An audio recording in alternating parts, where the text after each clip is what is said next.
Halo, halo. Selamat malam dan selamat pagi teman-teman sekalian dimanapun berada. Selamat datang di weekly meeting komunitas SKRB, Komunitas Sehat, Kaya Raya, dan Bahagia. Saya mengundang teman-teman semua untuk kita sama-sama on kamera dan menyerukan yel-yel SKRB ya. Jadi yel-yel SKRB itu ada sehat, kaya raya, dan bahagia. Nanti saat bilang sehat, itu gestur tangannya mengepal begini. Kemudian kaya raya ini seperti ini nih. Cuan-cuan. Kemudian bahagia seperti ini. Oke, kepalanya dibarengin sedikit ya. Oke. Boleh di unmute kita sama-sama meneriakkan yel-yel kita. Apa kabar? Sehat, Sehat, kaya raya, kaya, bahagia. bahagia. Bahagia. Oke, Bahagia. tepuk tangan buat kita semua. Izinkan saya memperkenalkan diri.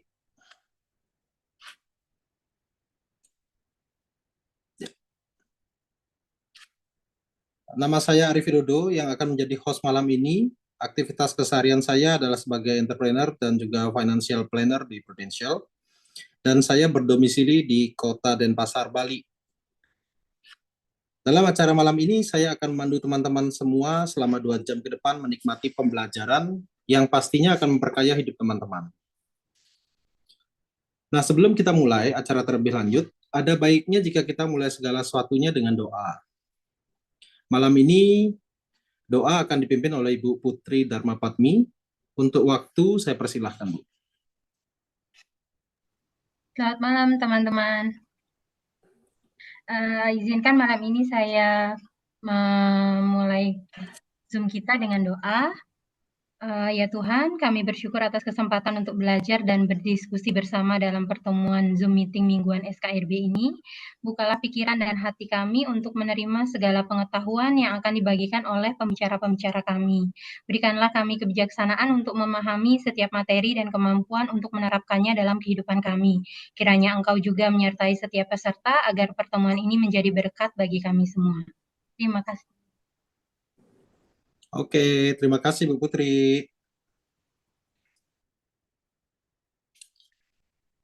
Baiklah teman-teman, komunitas SKRB ini memiliki mentor-mentor yang terus berbagi hal-hal positif untuk kita semua, yaitu ada Coach Arisandi Stiono sebagai Peak Performance Coach, Coach Julius Suharto sebagai Team Building Coach, Coach Roy Irawan sebagai Health Nutrition Life Coach, Coach Violison Matteo sebagai Productivity Management Coach. Oke, etika webinar kita malam ini, pastikan mute mikrofon teman-teman selama acara berlangsung. Saya sangat menyarankan teman-teman menyalakan kamera agar kita dapat lebih mengenal teman-teman dan membuat suasana menjadi lebih hidup. Jika ingin bertanya, silakan ketik di kolom chat dan gunakan fitur raise hand untuk memberitahu saya. Kami akan merekam acara ini untuk kepentingan internal dan edukasi, dan peserta dilarang membuat rekaman dalam bentuk apapun. Acara ini terselenggara atas dukungan dari PT Selaras Damai Jiwa atau yang biasa kita sebut SDD yang menaungi Akademi Hipnoterapi Indonesia, lifecoretransformation.com, Indonesia Future Founders, dan Sekolah Orang Tua. Akademi Hipnoterapi Indonesia atau AHI adalah lembaga sertifikasi pelatihan hipnoterapi 100 jam plus sejak 2009 hingga sekarang dan telah meluluskan ratusan hipnoterapis profesional di Indonesia. AHI juga melayani klien yang ingin melakukan sesi hipnoterapi untuk menyembuhkan berbagai masalah mental dan juga untuk meningkatkan kinerja individu maupun korporasi. Sekolah Orang Tua adalah lembaga pelatihan bagi siapapun yang mau menjadi orang tua yang efektif, dirindukan, disegani, dan dicintai oleh anak-anaknya. Indonesia Future Founders adalah camp yang melatih para remaja untuk memiliki dasar-dasar pebisnis berintegritas, beretika, berempati, serta berani mewujudkan mimpi besarnya. Lifecoretransformation.com adalah wadah bagi yang bisa membantu teman-teman untuk lebih mengenal dirinya dan tujuan hidupnya sehingga dapat melejitkan prestasinya ke titik optimal melalui pelatihan Lifecore Transformation Workshop yang telah diadakan sejak tahun 2007 hingga sekarang dan telah melatih lebih dari 10.000 peserta. Berikut adalah salah satu acara yang diadakan oleh Selaras Damai Jiwa, yaitu ICT Advance.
Wah, keren banget ya.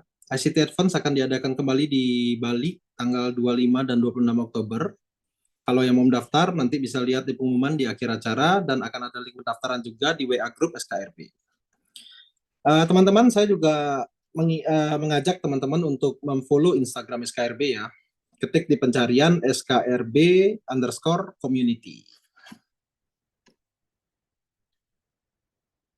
Oke, ini adalah acara yang terdekat, yaitu ada webinar rahasia mendidik anak yang langsung dibawakan oleh Coach Harisandi pada hari Sabtu tanggal 21 Juni jam 19.30 waktu Indonesia Barat melalui Zoom. Kemudian ada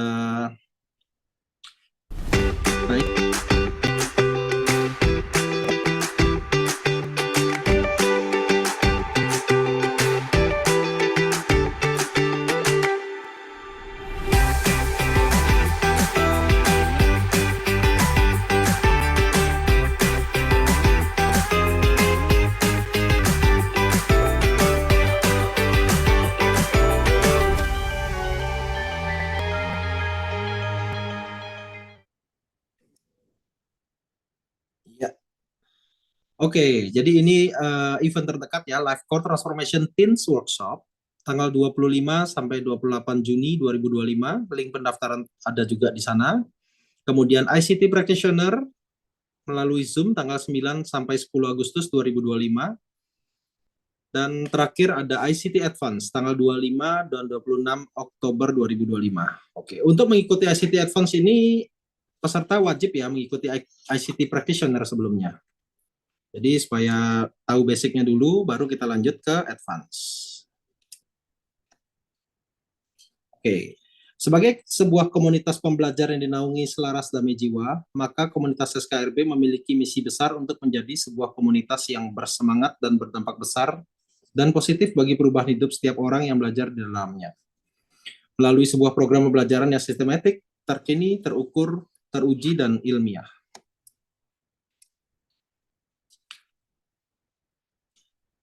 Kami percaya bahwa misi besar komunitas SKRB dapat terwujud jika didukung dengan adanya seperangkat nilai-nilai penting yang akan dilatih dan dikembangkan bersama-sama oleh setiap orang yang ada di dalamnya.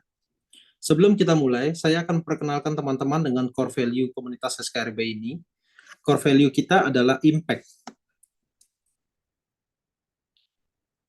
Integrity, yang artinya berintegritas tinggi dalam setiap aspek kehidupan. Mindfulness, artinya memiliki kesadaran dan tanggung jawab penuh terhadap setiap tindakan. Purposeful, artinya mempunyai visi dan tujuan hidup yang jelas dan mulia. Abundance, artinya mempunyai mentalitas berkelimpahan yang selalu ingin berbagi untuk orang lain. Komitmen, artinya adalah berkomitmen tinggi, serta bertanggung jawab terhadap keputusan yang diambil dalam hidup. Teachable, artinya siap dibentuk dan punya mentalitas pembelajar. Oke, saya mau undang teman-teman semua untuk kita unmute mikrofon dan menyebutkan secara bersama-sama core value SKRB. Boleh dibantu untuk semuanya unmute? Oke. Core value SKRB. Integrity, mindfulness, purposeful, abundance, commitment, reachable. Yes, tepuk tangan kita semua.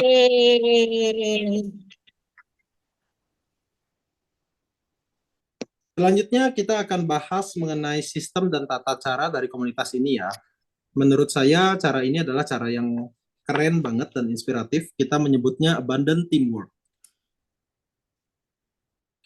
Yang pertama adalah kita akan melakukan apa yang disebut dengan relay scheduling atau estafet jadwal. Jadi setiap orang yang bertugas akan mencari orang selanjutnya untuk estafet di tugas Jumat berikutnya. Baik itu menjadi host, membawakan grateful prayer atau doa, menyampaikan core value, membagikan abundant sharing, dan juga menjadi main speaker. Contohnya untuk hari ini saya sebagai host, saya akan mencari siapa yang akan menjadi host di Jumat berikutnya. Begitu juga dengan teman-teman yang lain.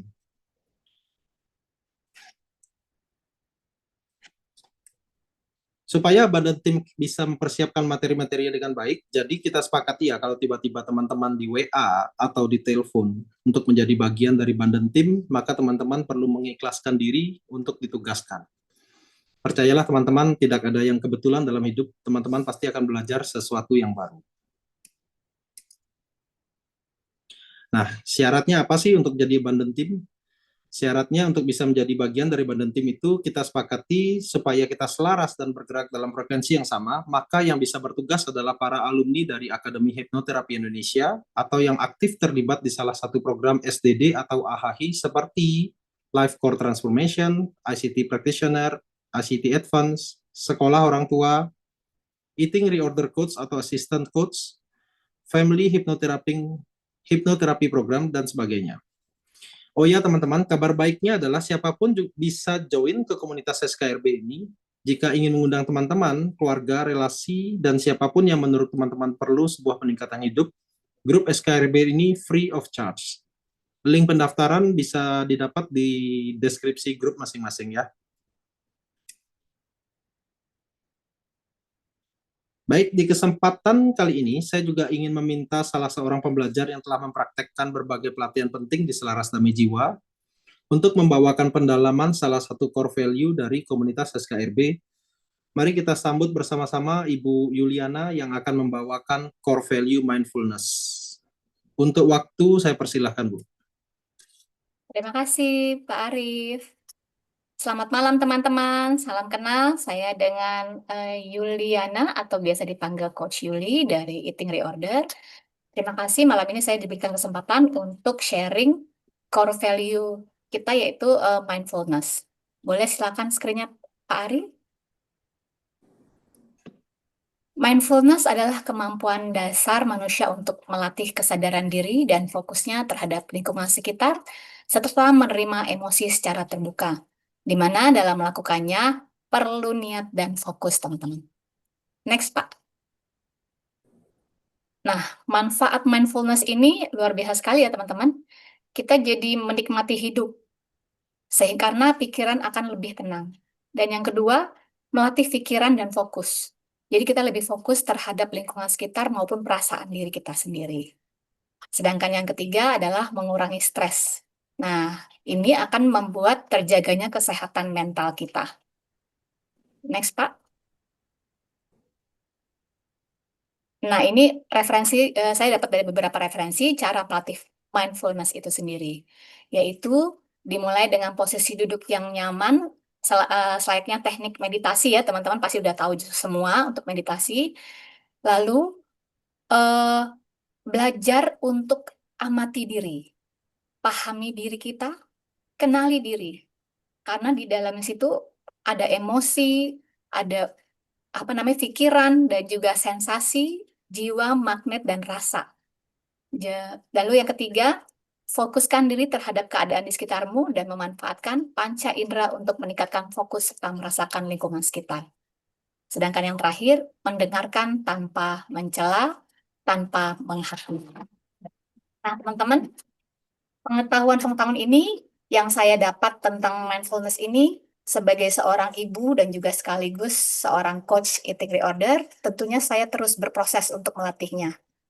Mencintai diri dan juga keluarga dengan memilih nutrisi yang baik yang dibutuhkan tubuh. Mindful eating ya teman-teman.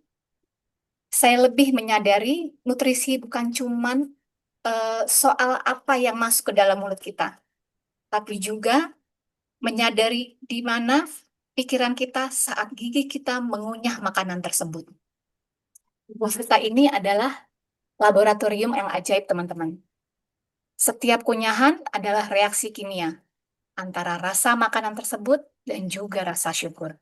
Dalam banget ya, teman-teman ya.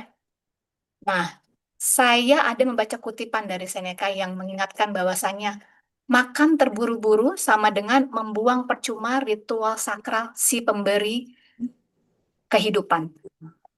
Luar biasa ya. Pemberi kehidupan kita adalah Tuhan semesta alam ini tentunya. Dalam banget ini kata-katanya. Kita ahli mengatur zat gizi, teman-teman. Tapi kerap kali kita tuh lupa mengatur zat kesadaran. Ya mindfulness itu. Misal nih, yang lagi tren, yang banyak banget lagi terjadi, yaitu makan ataupun sarapan ya, biasanya sambil scroll medsos.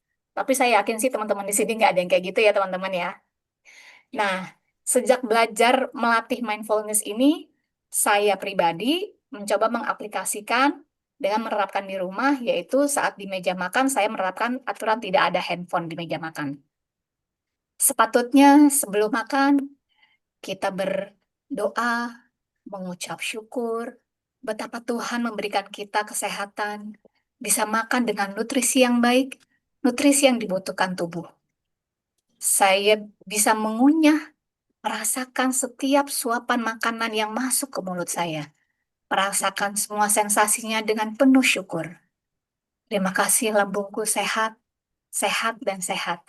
Karena saya, teman-teman, punya GERD akut yang luar biasa. Dan saat kerja saya pernah pingsan di lift karyawan, teman-teman. Nah, di keseharian, teman-teman, usus kita ini adalah otak kedua kita. Dia akan menangis jika kita makan dalam kecemasan. Kayak kita makan buru-buru, teman-teman. Nah, studi membuktikan makan dengan gelisah sama dengan mengundang inflamasi alias peradangan, teman-teman. Tapi saat kita menikmati setiap misalnya sesuap ubi, teman-teman, dengan rasa bahagia, maka tubuh kita akan mengeluarkan neurokimia ajaib yang memperbaiki sel di dalam tubuh kita. Luar biasa ya, teman-teman ya. Nah, jadi yuk mulai besok, kalau bisa mulai hari ini, mari kita jadikan setiap meja makan adalah altar kecil di mana saat sendok menyentuh nasi, kita berhenti satu nafas, rasakan hangatnya nasi tersebut, syukuri petaninya, menikmati lauknya, bersyukur dengan yang menyajikan, hargai tubuh yang akan mengubahnya menjadi energi. Saya rasa itu saja teman-teman yang bisa saya sampaikan. Salam sehat, kaya raya, bahagia. Terima kasih. Wow, berikan tepuk tangan dan say thanks di kolom chat untuk Ibu Yuliana. Terima kasih banyak Bu Yuliana yang telah mengingatkan kita semua tentang value penting yang akan sama-sama kita latih dan kembangkan dalam hidup kita sehari-hari. Sama-sama Pak Arif.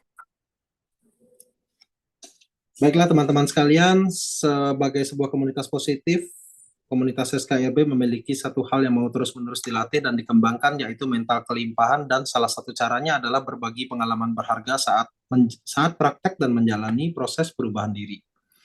Saya akan meminta seseorang untuk membagikan sebuah hal yang penting untuk bahan pembelajaran kita malam ini. Beliau adalah pakar hypno singing bowl therapist. Marilah kita dengarkan bagaimana pengalaman belajarnya, apa proses perubahan yang dijalani, dan bagaimana hasilnya hari ini. Boleh dibantu saya memberikan emoticon yang meriah untuk Ibu Yeno Danita. Untuk waktu, saya persilahkan Bu Yeno. Terima kasih Pak Arif. Selamat malam semuanya. Silahkan slide-nya.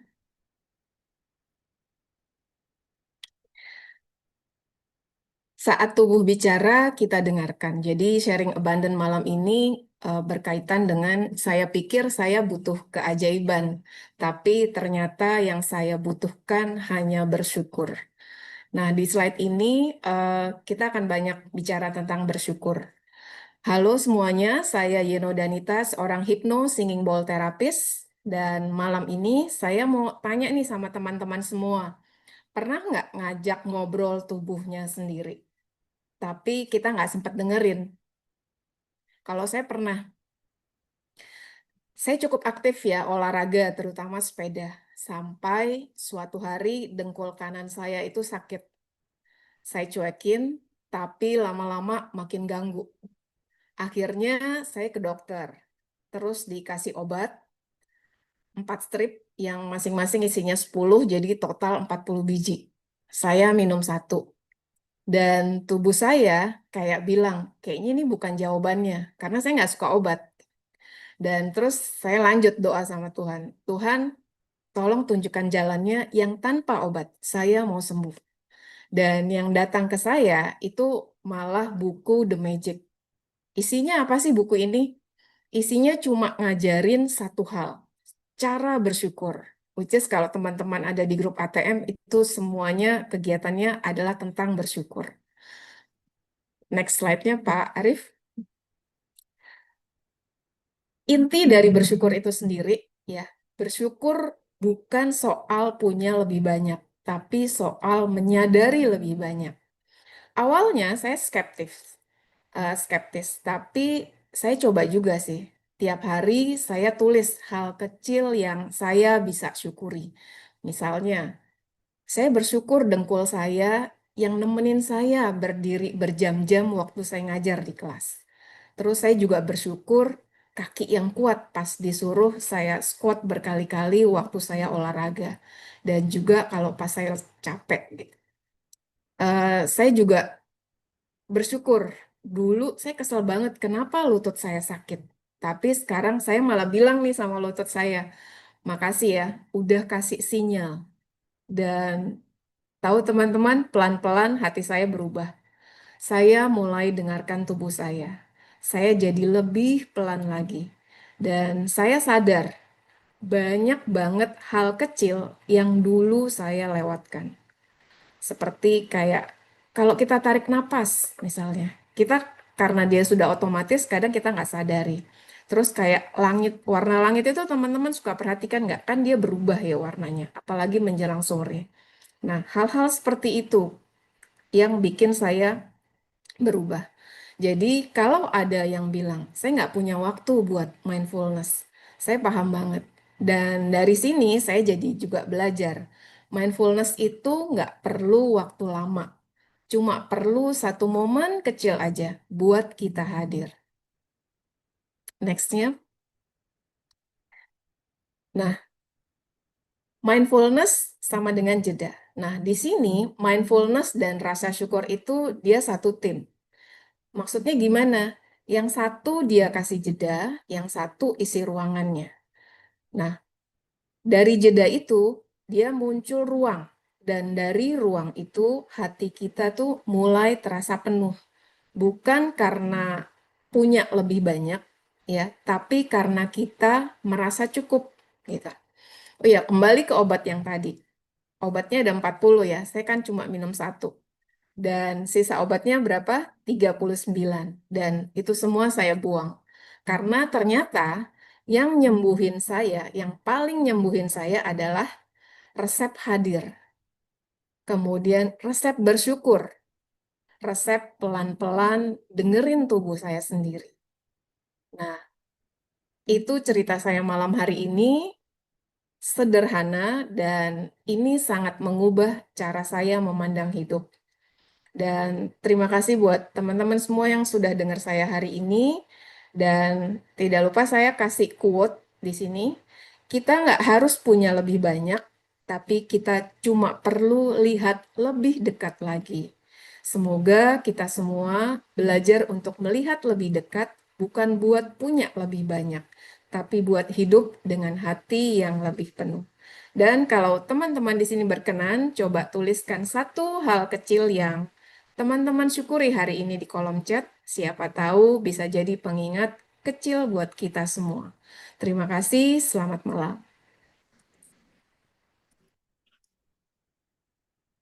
Wow, thank you. Thank you banget Bu, abundant sharingnya.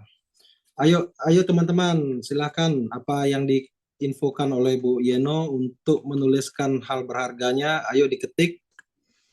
Terima kasih ya Bu Yeno telah sharing pengalamannya dan sangat bermanfaat sebagai pelajaran berharga untuk kita semua dalam proses perubahan diri. Sekarang tiba saatnya untuk mendengarkan pembelajaran penting dari pembicara utama kita. Siapa yang siap dan bersemangat untuk belajar, silahkan ketik saya siap. Ayo diketik, kalau tidak diketik tidak mulai-mulai acaranya. Wah, mantap, responnya luar biasa ya. Oke, oke. Thank you buat yang sudah merespon. Semangat belajarnya luar biasa nih. Oke, tidak panjang lebar lagi. Saya undang pembicara utama kita malam ini, Ibu Helen Angelin. Untuk waktunya saya persilahkan, Bu. Terima kasih Pak Arif. Halo, selamat malam teman-teman. Bisa dengar suara saya? Oi, kalau bisa tolong ketik 1 di kolom ya, karena ini nggak ada yang bisa pada ngomong ya. Oke, thank you banget dan luar biasa banget dari teman-teman semua yang udah sharing malam ini. Dan ya, salam kenal dengan saya, walaupun saya nggak sering wira-wiri di acaranya ICT, di acaranya AHI, tapi saya adalah termasuk salah satu murid tua. Murid lama. Kalau tua tuh saya kelihatan tua dan ya, masih muda kan ya. Oke teman-teman, thank you banget untuk responsnya. Jadi relax aja ya teman-teman ya, relax ya. Dari tadi kita ngomongin soal apa? Soal mindfulness ya kan, soal gratitude, bersyukur. Wah, ini saya udah bersyukur banget nih punya tim yang luar biasa banget nih. Ya, seperti kalian tahu yang sudah diberi yang tadi sudah dikasih tahu oleh Pak Arif, ini hasil tembakan ya kan. Jadi setelah wirawiri ya ditembak lagi, ayo kamu ngisi dong acara di apa acaranya Hi, dan akhirnya ya sudah. Memang masih muda Mbak Yuli ya, bukan awet muda. Nggak muda Queen tuh parah nih. Oke, oke, oke, oke. Oke, so biar santai teman-teman, biar kita santai. Ini juga buat bikin saya santai gitu ya. Oke, so without further ado, aku share screenku dulu ya, teman-teman ya. Udah pada siap kan? Tadi udah tulis siap kan? Oke, marilah kita. Sebentar, aku kendalinya tuh dari yang tempat lain. Nah, jadi sekarang saya bisa lihat semuanya. So, topik kita malam ini, why you react the way you do. Kenapa sih kita bereaksi emosi seperti itu? Kenapa reaksi emosi saya beda sama teman-teman yang lain? Beda sama suami saya, beda sama atasan saya, beda sama anak saya terhadap satu situasi yang sama, ya kan? Nah, teman-teman penasaran nggak sih kenapa kita bisa bereaksi berbeda-beda? Penasaran nggak sih teman-teman nih? Nah, aku mau tanya dulu nih. Kalau nggak penasaran, kayaknya salah tempat nih gue nih ya. Tolong tulis di kolom chatnya ya teman-teman ya. Oke. Oke, mana nih? Aku kepengen lihat dong chatnya dong. Bes, penasaran. Lu dua. Mana? Oke, siap. Oke, kalau penasaran berarti saya berada di tempat yang tepat. Oke, wait. Oke, nah sebelumnya nih katanya kita nggak kenal maka tak sayang. Oke, so katanya saya harus memperkenalkan diri dulu. Siapa sih nih? Oke, nama saya, mana sih namanya gue? Bentar ya, kenapa ini nggak muncul? Oke. Sebelum nama, wah kayaknya urutan saya salah nih. Udah nggak apa-apa ya teman-teman, karena ini tembakan jadi bikin slide-nya juga buru-buru, dimaafkan ya. Begitulah tipe orang seperti saya. Nanti kalian akan tahu sih saya itu tipenya apa.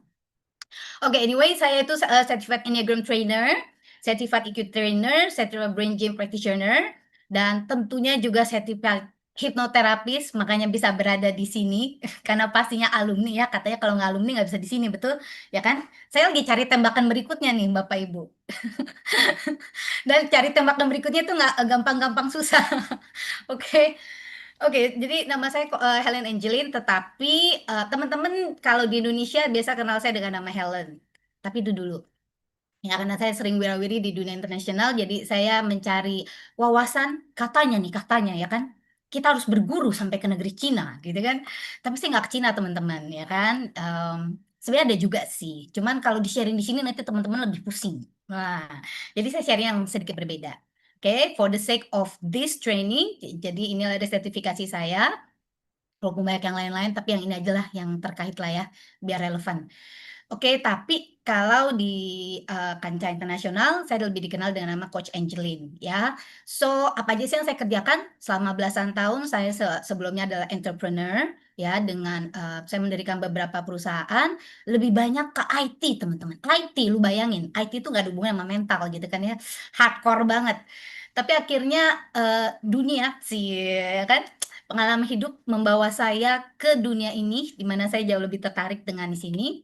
Jadi belum lama ini, jadi bertahun-tahun saya mulai mempelajari, ya kan, saya sangat tertarik sekali dengan mental world, spiritual world, healing, ya kan, dan itu membawa saya ke saat ini. Jadi saat ini saya coach, ya kan, lebih banyak sih wirawirinya di Asia, ya. Tapi jadi baru kali ini nih balik lagi ke kancah sini ya. Oke, singkat aja teman-teman. Oke, so emotional reaction. Aku kepengen tahu nih teman-teman. Pernah nggak sih teman-teman memperhatikan pola emosi kamu?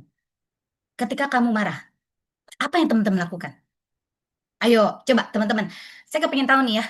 Kita punya banyak nih teman-teman di sini ada 30-an orang. Wah, ini keren banget. Ketika kalian marah atau ketika sedih atau kecewa, kita pilih salah satu aja. Ketika marah, biasanya kita ngapain? Ayo, tolong ditulis di kolom chat ya, biar ada interaksi. Ayo teman-teman. Oke, ngomel. Diem, ngomel tuh. Oke, kalau marah ada yang ngomel, ada yang diem tuh. Marah aja tuh ada yang diem, ada yang ngomel, ya kan? Terus nangis tuh, bener. Ya, benar. Ada orang yang marahnya sampai, gue udah gak bisa ngapa-ngapain. Nangis gitu kan ya. Diem, silent, nyemprot. Wah, apa yang disemprot nih Pak Arif? Oke, hati-hati Pak dengan kata-kata itu Pak. Tergantung marahnya di mana sama siapa. Wah, ini pemikir nih, tipe pemikir nih. Kayaknya saya udah kira-kira tahu nih. Bentak, wos. Wah, oke, mangkel. Oke, mantep. Marah aja kita bisa macam-macam reaksinya. Betul ya teman-teman ya? Karena manusia itu very kompleks, ya kan? Emotionally. Jadi, nah, tapi setelah marah nih, kadang-kadang kita mikir. Ini kalau kalian masih mikir.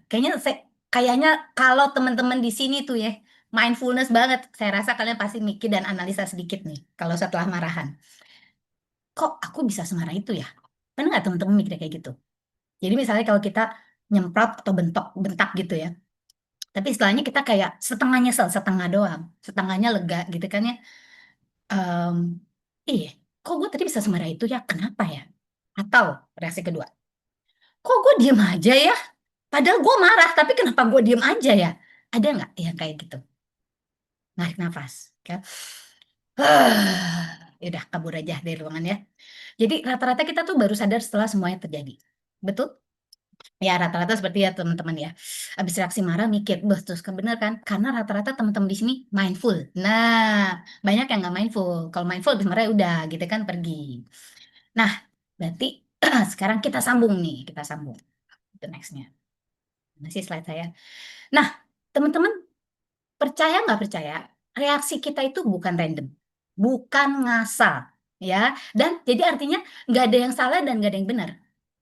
Kalau misalnya nanya sama kita gitu ya, sama kita nih yang terapis-terapis, yang udah belajar, yang udah gitu ya, udah sampai ini melepuh gitu kan, psh, gitu kan.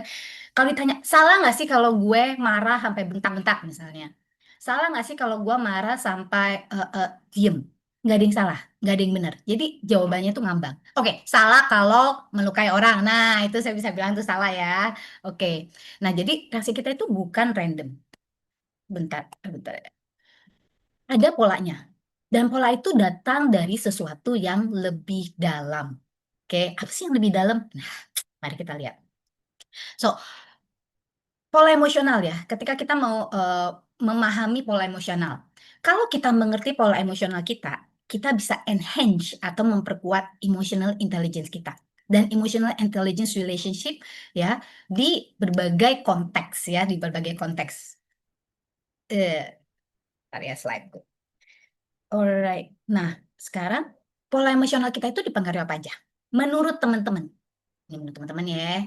Pola emosional kita dipengaruhi apa aja? Yuk, kita ketik yuk. Aku suka tuh kalau disuruh-suruh kalian ngetik ya kan.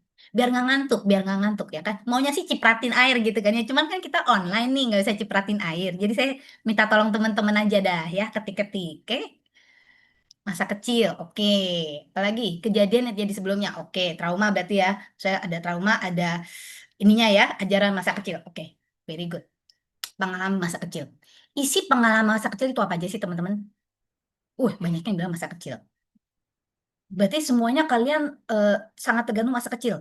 Oke, ada yang ngomongnya beda. Sensasi menyenangkan yang hilang. Oke.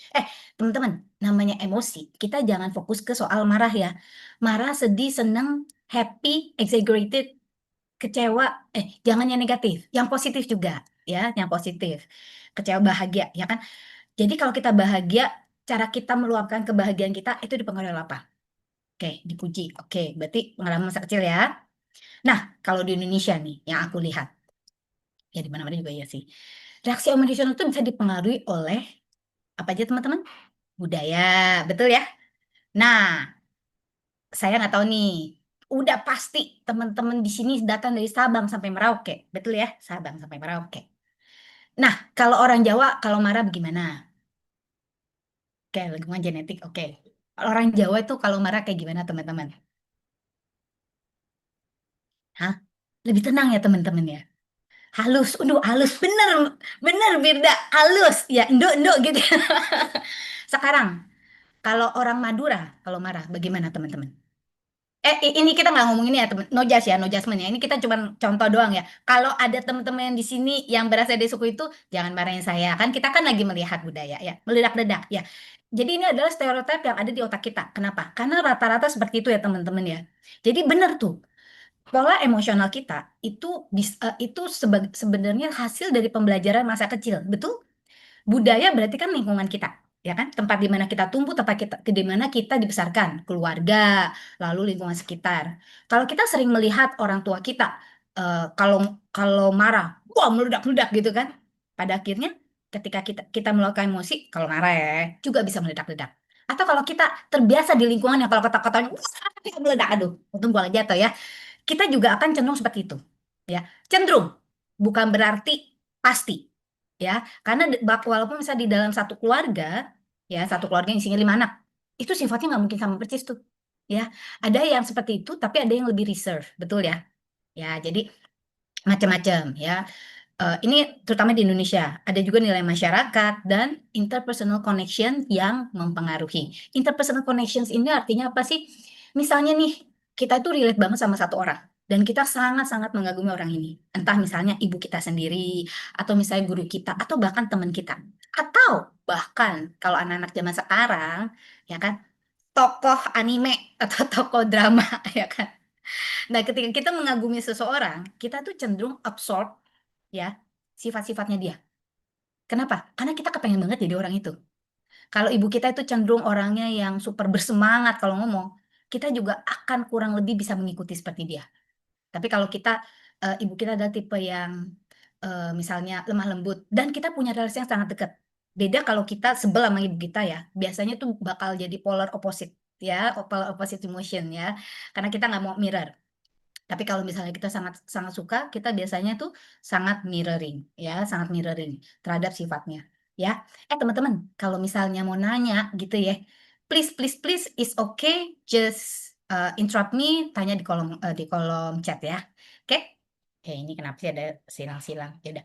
Nah, tetapi sebenarnya teman-teman, akar pola emosional itu terdiri dari 3 bagian besar. Kalau tadi kita ngomongnya kan asal dari mana tuh? Masa kecil, budaya, lingkungan ya.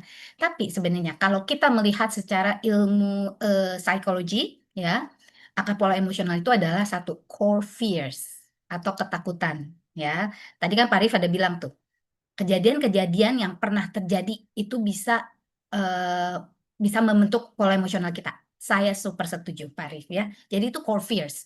Entah kita punya fears atau yang selanjutnya, bentar ya, atau deep needs kita, kebutuhan mendalam kita ya. Nah, ini kita akan pelajari ya sedikit lagi ya teman-teman ya. Jadi makanya saya tuh rada-rada fun di depan karena sebenarnya materinya tuh rada-rada lumayan. Jadi kita sambil ketawa sambil belajar gitu ya. Jadi otaknya kebuka gitu kan ya, kalau sampai ya kan kalau sampai mengkeret gitu kan, mukanya mengkeret, pusat teman-teman kabur ntar abis ini. Oke. Dan yang ketiga itu habitual response. Respons kita berdasarkan kebiasaan. Habitual response ini, teman-teman, adalah budayanya. Budaya kebiasaan yang kita lihat, yang kita adopsi ya menjadi pola emosional kita. Oke. Nah, oke, terus self knowledge itu foundation ya. Kita kenapa sih kita belajarin soal emosi? Saya yakin di sini teman-teman pasti ada yang sebagian besar udah ikutan kelas ICT, betul? Kelas ICT adalah terapi di mana kita pasti saya juga alumni ICT toh, ya kan? Itu bagaimana kita menterapi. Oke, kita tahu nih ada yang dalam tanda kutip kurang beres di dalam diri kita dan kita mau menjadi lebih baik, bagaimana sih kita bisa shift, betul? Nah, tapi sekarang kita ingin tahu apa sih akar emosinya, ya kan? Apa akarnya saya melakukan ini dan ini? Apa akarnya saya bereaksi seperti ini? Dan kenapa reaksi saya berbeda dari teman-teman lainnya, ya, orang-orang di sekitar saya. Nah, knowledge is power, ya kan? Memahami diri kita sendiri, self awareness itu langkah awal yang penting untuk membangun EQ atau emotional intelligence secara efektif, ya. Ngomong-ngomong, saya tuh tertarik banget sama yang namanya EQ. Tahu nggak teman-teman? Keberhasilan di satu perusahaan ya, itu menurut teman-teman yang menentukan tuh IQ atau EQ? Udah ngerti ya teman-teman, kalau IQ kan intelligence ya, quotation berarti kan IQ skill gitu ya. Yang mana yang lebih menentukan? IQ atau EQ menurut teman-teman? Yuk, ketik di kolom chat, kasih pendapat teman-teman. Yang biar nggak ngantuk ya. Menurut teman-teman yang mana yang lebih pengaruh?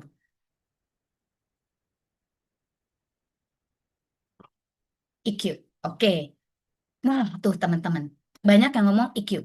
Oke, pastinya ya, EQ kalau nggak ada skill sama sekali, kalau nggak ada EQ, ya nggak bisa juga. Cuman, saya juga melihat, ya, setelah hidup segitu lama ya, kayaknya kehidupan gue udah lama banget.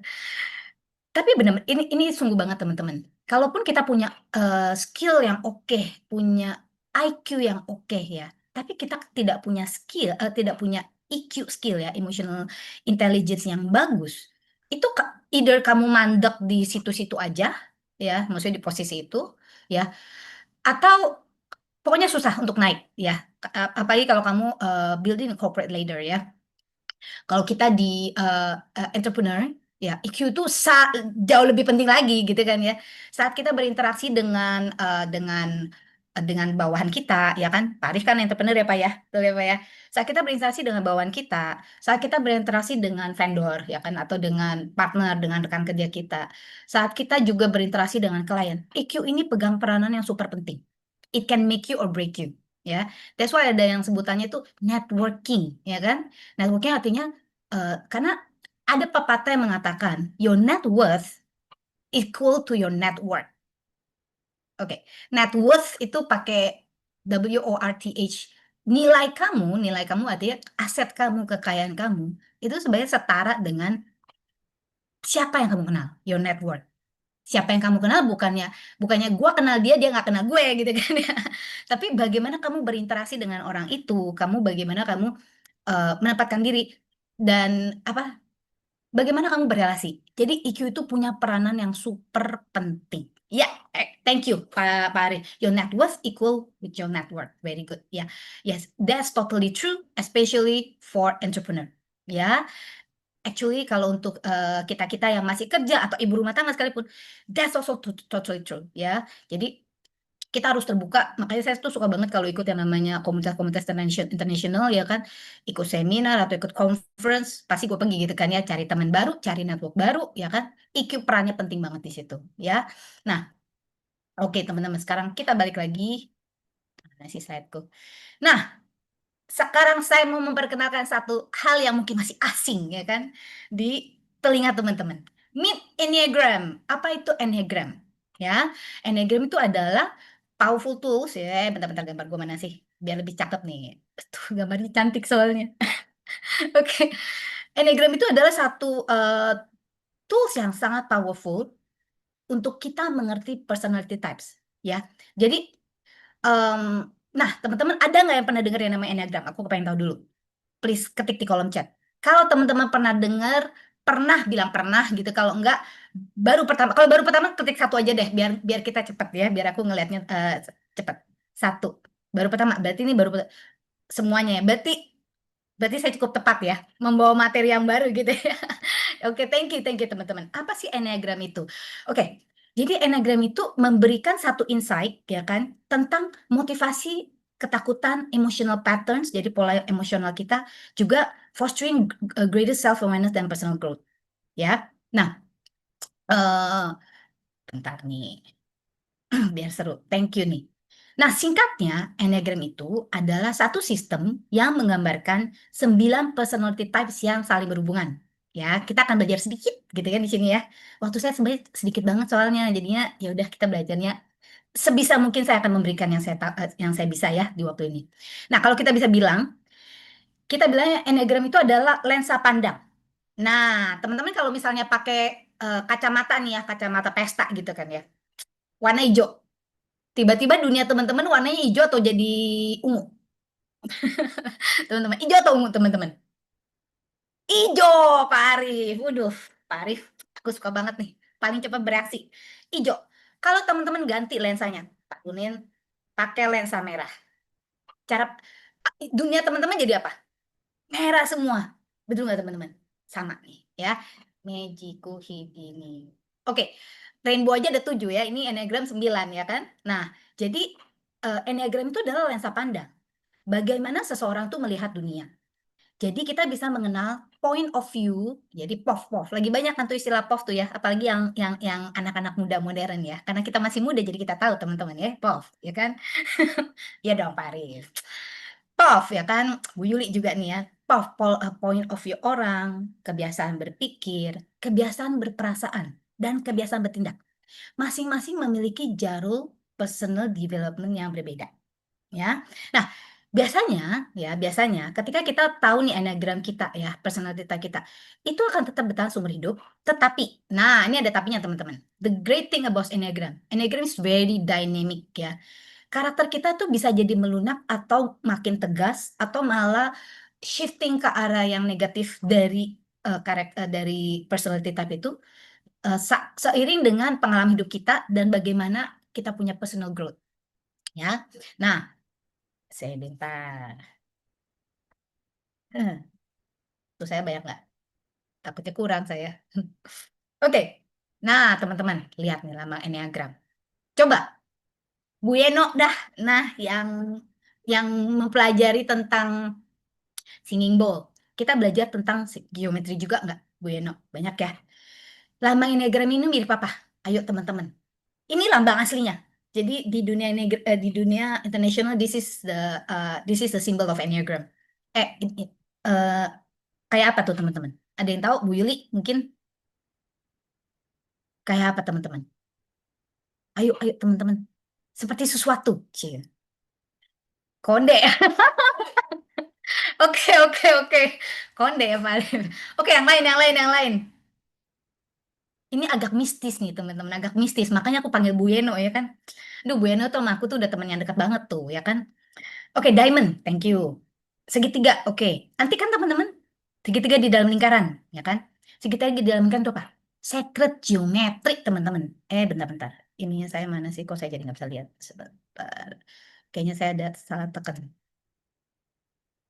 Nah, salah menekan itu berbahaya, katanya kan. Tadi salah menekan, teman-teman. Nah, jadi lambang Enneagram ini menyerupai sacred geometry dari Pythagoras, ya kan? Jadi ada cara perhitungan, ada cara dan perhitungan untuk gambarnya. Tapi bukan itu topik kita malam ini teman-teman. Saya tidak akan mengajari teman-teman tentang ancient tools-nya. Singkatnya, salah satu tokoh modern yang mengembangkan tentang Enneagram itu adalah Dr. Jerome Wagner. Ya. Nah, ketika pertama kali kita mengenal tentang Enneagram ya, banyak orang yang berpikir, aduh ini mah personality test yang kayak biasa ada kayak lain-lain seperti Myers-Briggs. Kalian tahu Myers-Briggs yang MBGT itu ya, Myers-Briggs Personality Indicator. Tapi sebenarnya Enneagram itu jauh lebih dalam, so much deeper. Karena ini actually is ancient tools ya. Jadi udah dikenal dari zaman dulu, tetapi didefinisikan dan diperkenalkan ulang, dipopulerkan ulang di zaman sekarang ini ya. Jadi it's an ancient tools untuk membuat kita melihat distinguish ourselves dari our true self dari kita punya false self atau shadow side. Jadi siapa sih diri kita dari core-nya kita? Kalau tadi kita ngomongin core value dari AHI, betul ya teman-teman, kita ngomongin core value dari AHI ya, dari Akademi Hipnoterapi Indonesia. Diri kita juga punya core value loh. Teman-teman kenal nggak diri teman-teman, core value-nya teman-teman? Ya, bukan ketika kita stres, bukan ketika kita relax, tapi siapa jati diri kita sesungguhnya? Ada nggak yang pernah mempertanyakan ini, teman-teman?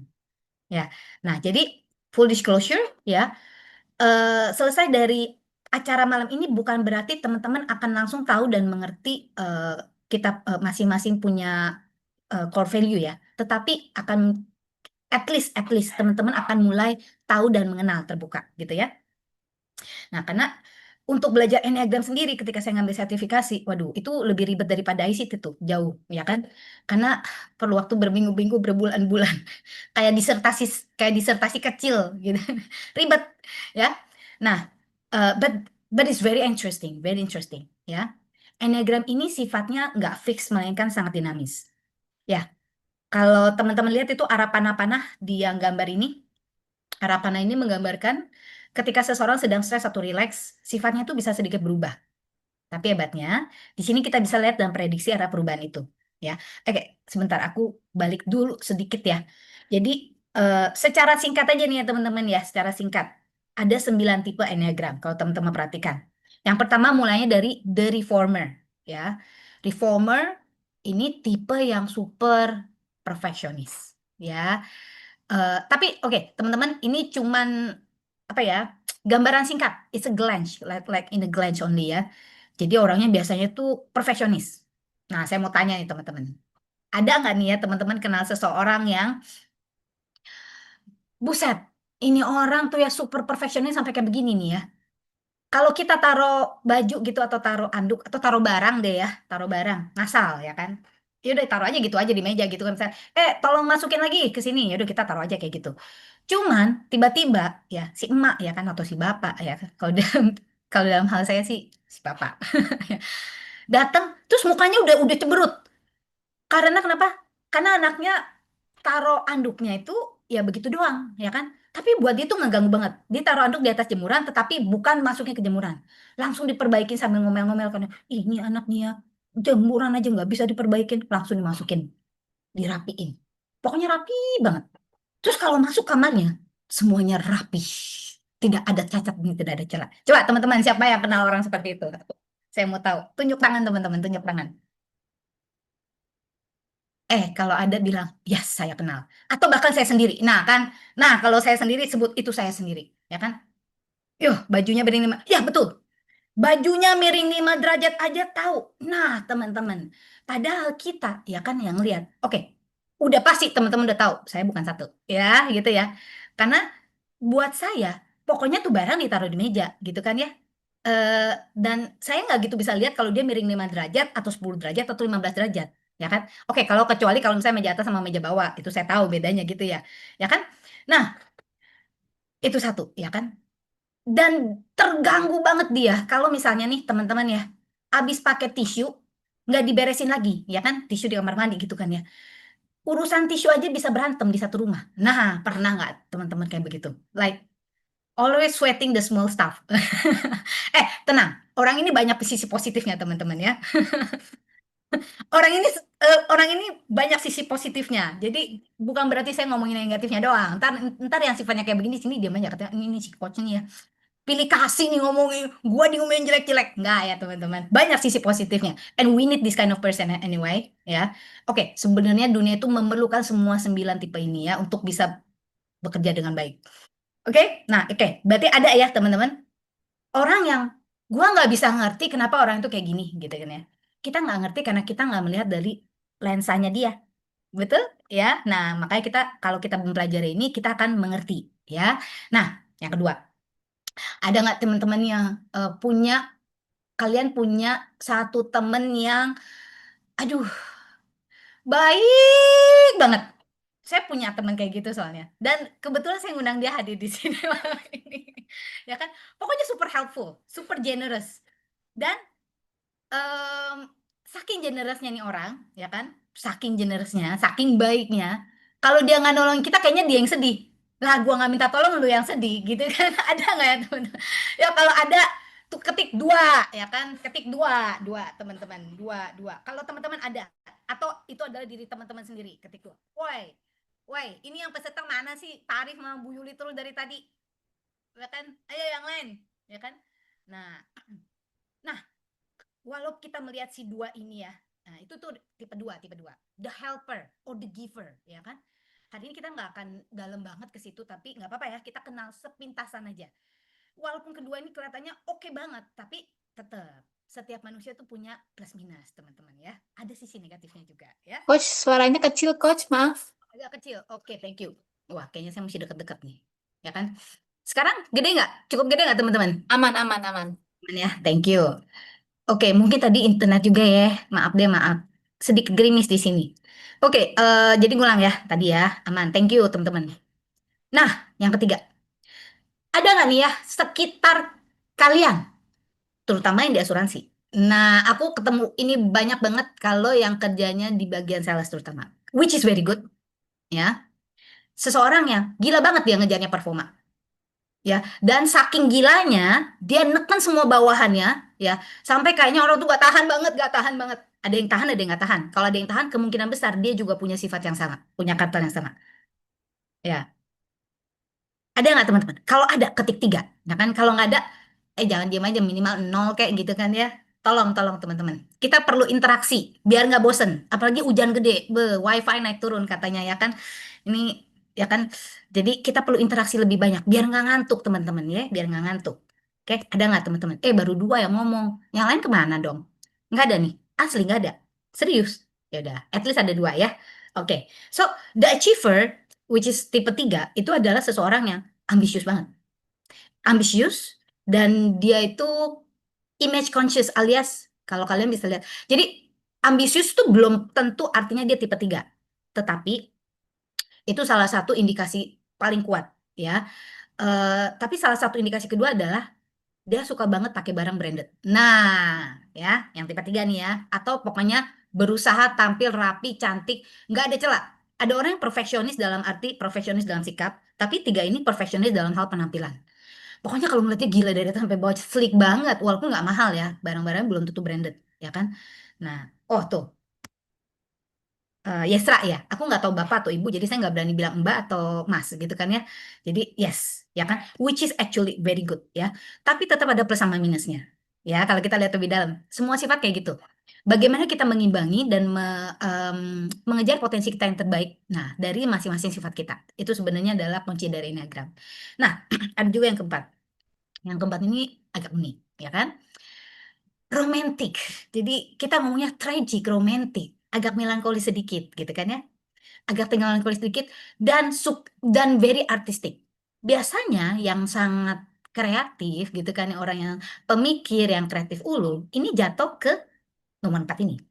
Kita bilang dia individualis, but it doesn't mean that dia itu egois, enggak ya, enggak selfish. Individualis artinya dia itu lebih ke pemikir.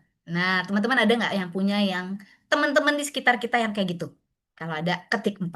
Pak Arif kayaknya punya semua temennya ya Pak ya. 1, 2, 3, 4 diketik semua. Which is good, ya kan? Ya kan? Pak Eno, oke. Oi, ini yang mana nih? Pak Darwito, Pak Tony dari tadi yang jawab yang itu aja dong. Yang lain yang mana dong? Kemana dong teman-teman? Ayo gaul teman-teman, gaul. Jadi kita bisa ngelihat orang-orang ini di sekitar kita gitu ya. Oke. Yang kelima, kalau kalian masuk ke satu ruangan seminar, ya kan? Terus ketemu satu orang yang nggak terlalu baik ngomong, nggak terlalu baik ngomong, agak pendiam. Tapi matanya itu kayak elang, ngelihat gitu kan ke seluruh ruangan. Terus kalau ngeliatin coachnya gitu kan, memperhatikan. Terus menulis. Nah, thank you. Kalau ya ketik 5. Meriah dikit dong teman-teman. 5, ketik 5 teman-teman, 5 ya. Pernah melihat atau dalam diri saya sendiri? Silakan ngaku kalau diri sendiri ya. Ya, teman-teman. That's investigator. Nih, dari sini aja kalian udah tahu ya. Kalau saya masuk ruangan, saya nggak begitu. Saya kalau masuk ruangan, cari tempat duduk, teng, mana tempat yang paling enak gitu kan ya. Kadang kalau saya ngantuk, saya cari tempat yang paling enak untuk tidur. Saya nggak tidur beneran teman-teman. Saya rada-rada kayak Gus Dur ya. Jadi dulu kalau kuliah, saya begini-begini walaupun paling depan, terus sampai ditimpukin kapur. Tapi waktu ujian nilai saya paling tinggi sampai akhirnya dosen saya bilang, udah kamu memang Gus Dur ya, kelihatan matanya paling merem tapi ternyata nilai paling tinggi. Nah gitu ya, jarang ketemu berarti yang diam. Oke, diamnya karena apa nih? Banyak orang yang diam karena takut, takut berteman, diam karena cari kesempatan, atau diam karena memang sifatnya itu adalah investigator. Gue mau ngeliat dulu siapa yang paling oke di kelas, apakah coach ini orang yang patut saya dengar, misalnya gitu ya. Atau Faye, menurut kamu diamnya kenapa Faye? Nah, karena Faye tadi ngaku, ya kan? Jadi mending kita tanya Faye dah ya. Ini kalau ini kelas Enneagram ini lebih seru loh, karena kita sifatnya interaktif. Interaktif dan kita langsung bertanya sama orang yang punya tipe tersebut, ya. Dan teman-teman tuh nggak actually ya, ini kita kan ngelihatnya seperti ini ya. Tapi sebenarnya kita harus tes dulu untuk kita bisa melihat kita tuh punya karakter asli yang mana. Waktu pertama kali saya ikut tes Enneagram, itu saya kaget. Karena saya pikir saya adalah tipe tertentu ya yang kuat, tetapi ternyata saya bukan yang itu. Dan tadinya saya denial banget. Tetapi setelah beberapa lama saya baru ngerti ternyata bener sih. Kayaknya gue lebih kuat ke sifat yang ono. Jadi sifat asli Enneagram saya, ya. Ya benar, Faye. Lebih banyak memperhatikan. Jadi investigator itu ngumpulin data ya. Jadi dia itu perceive knowledge. Nah, oke, jadi teman-teman nanti jangan tiba-tiba setelah dari kelas ini terus teman-teman bilang, "Weh, lu tuh 6 ya, lu itu 4." Jangan dulu teman-teman. Belum tentu. Tapi gini ya, biasanya kita tuh punya 3 sifat utama. Yang pertama itu yang paling kuat. Yang kedua dan ketiga ini sangat mempengaruhi kalau nilainya tinggi. Jadi biasanya ada tes tertentu ya. Tes biasanya kita juga ada Sophie saya ngomong. Ada sessionnya juga yang memperjelas ya, sehingga kita bisa tahu persis kita itu yang mana. Cuman kita bisa kadang-kadang melihat sifat-sifat ini di orang-orang sekitar kita. Kalau sifat ini, karakter ini sangat kuat, biasanya mulai kelihatan ya, atau kita mulai lihat di dalam diri kita sendiri. Nah, ada juga orang yang sifatnya itu committed. Oke, apa ya? Teman-teman ada nggak satu temen nih ya yang pokoknya kemana-mana tuh ya kayak Doraemon ya, apalagi kalau travel sama dia, tasnya tuh Doraemon. Sakit gigi, sakit perut langsung keluarin minyak angin gitu kan ya. Terus mau ke WC langsung keluarin tisu, ya kan? Sakit gigi langsung keluarin obat gigi kali ini ya. Kuku gua kepanjangan langsung keluarin gunting kuku mungkin ya. Nah, ada nggak teman-teman yang punya yang kayak begitu temennya? Ada, nah kan, hampir pasti. She's the devil's advocate, alias dia itu Doraemonnya kita tuh ya. Jadi bagus banget pelihara teman kayak begini, ya. Untuk saya yang oke, saya kasih clue-clue ya. Untuk saya yang tidak sedetail itu, saya sangat senang kalau ditemenin orang kayak begitu. Cuman ada sisi negatifnya teman-teman. Ya senangnya kenapa? Gue butuh apa dia ada gitu kan ya. Kan biasanya palu gak ada tuh di kita. Lu mau apa gue ada gitu kan. Mau bisnis apa gue adain gitu kan ya. Gue nggak ada bisnisnya pun nanti gue adain gitu kan. Biasa kita entrepreneur kayak gitu. Ya nggak bener nggak teman-teman ya, entrepreneur nih ya kan. Cuman kalau kita punya teman yang palu gada dalam hal risk gitu kan ya. Pokoknya dia menanggung resiko lah, apa namanya? Antisipasi semua resiko ya kan. Bagus banget. But the not so good thing about this person, ya kan, dia juga terlalu worried, ya kan. Jadi oke, kalau kita soal resiko, aku tuh tukang ambil resiko. Orang ini adalah tukang yang ngerem resiko. Ya, aduh jangan dong, nanti kita, aduh jangan dong gitu. Ada nggak? Kalau ada, ketik teman-teman. Ya, ini sekilas. Mama, ya kan? Ya, mama. Oke, ketik teman-teman. Karena kita mau lari ke yang berikutnya. Oke. Meriah ya kalau kita punya teman-teman dari semua sifat ini ya kan, hidup kita tuh jadi indah tuh. Betul nggak Bu Yuri? Dari tadi saya Bu Yuri deketin, hidupnya indah karena kita bisa ngeliat dinamika banyak orang gitu ya, nano betul.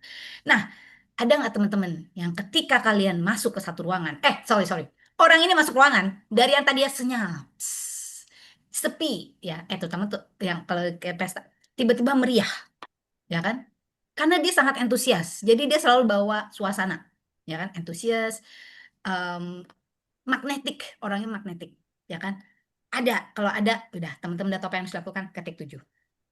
Ini materinya masih banyak teman-teman, jadi kita percepat aja ya. Ini satu, saya bahkan belum ke materi utama. Oke ya, ini perkenalan. Ada seru nggak tuh teman-teman?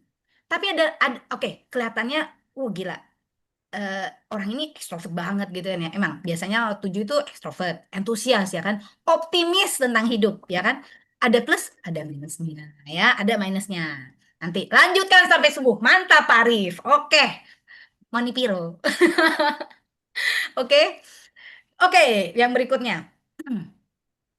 Oke, ada satu orang yang keberadaannya di ruangan. Ini kalau teman-teman suka ikut seminar offline terutama ya, yang keberadaannya di ruangan. Beh, ngelihat dia kayak ngeliat singa. Alias apa?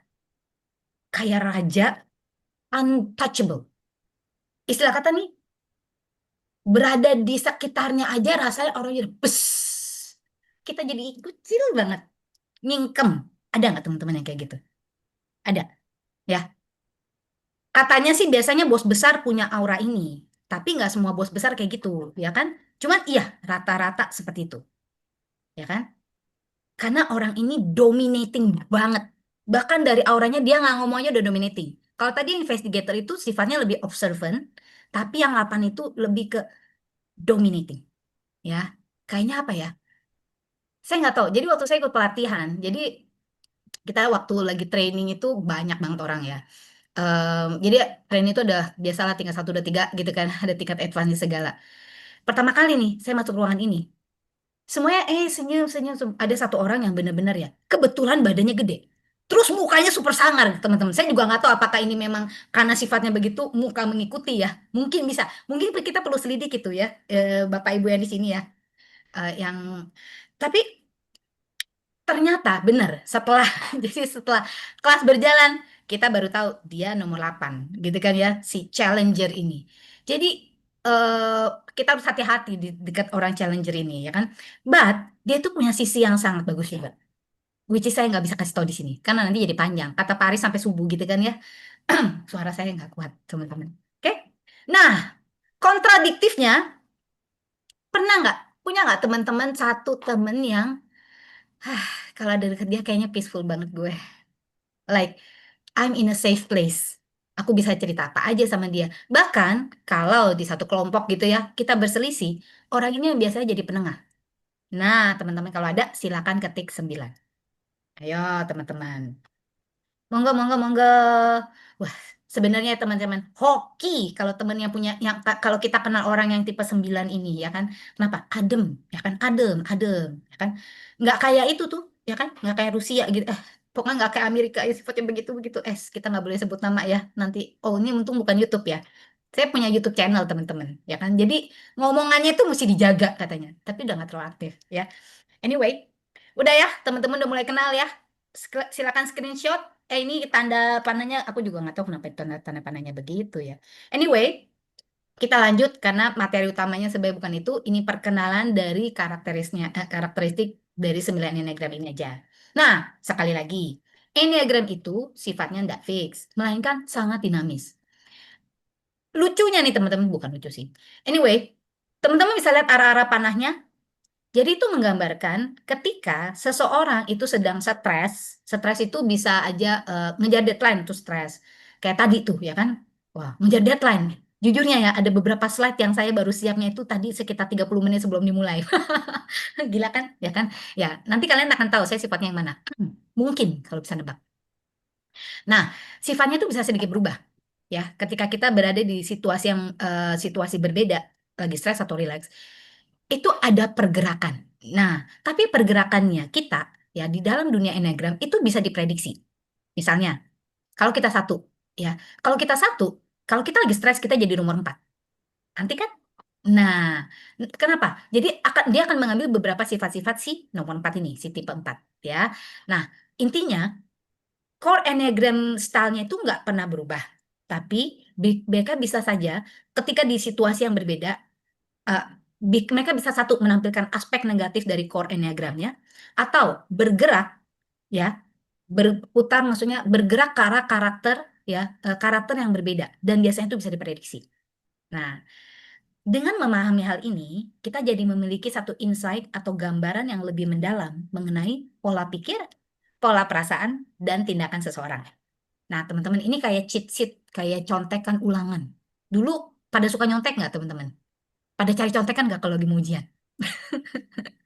Nggak ada yang mau ngaku ya di sini ya, nggak ada yang ngaku ya kan. Nah, kalau kita ujian mau cari contekan, sama nih teman-teman. Ternyata manusia itu juga bisa dicontek.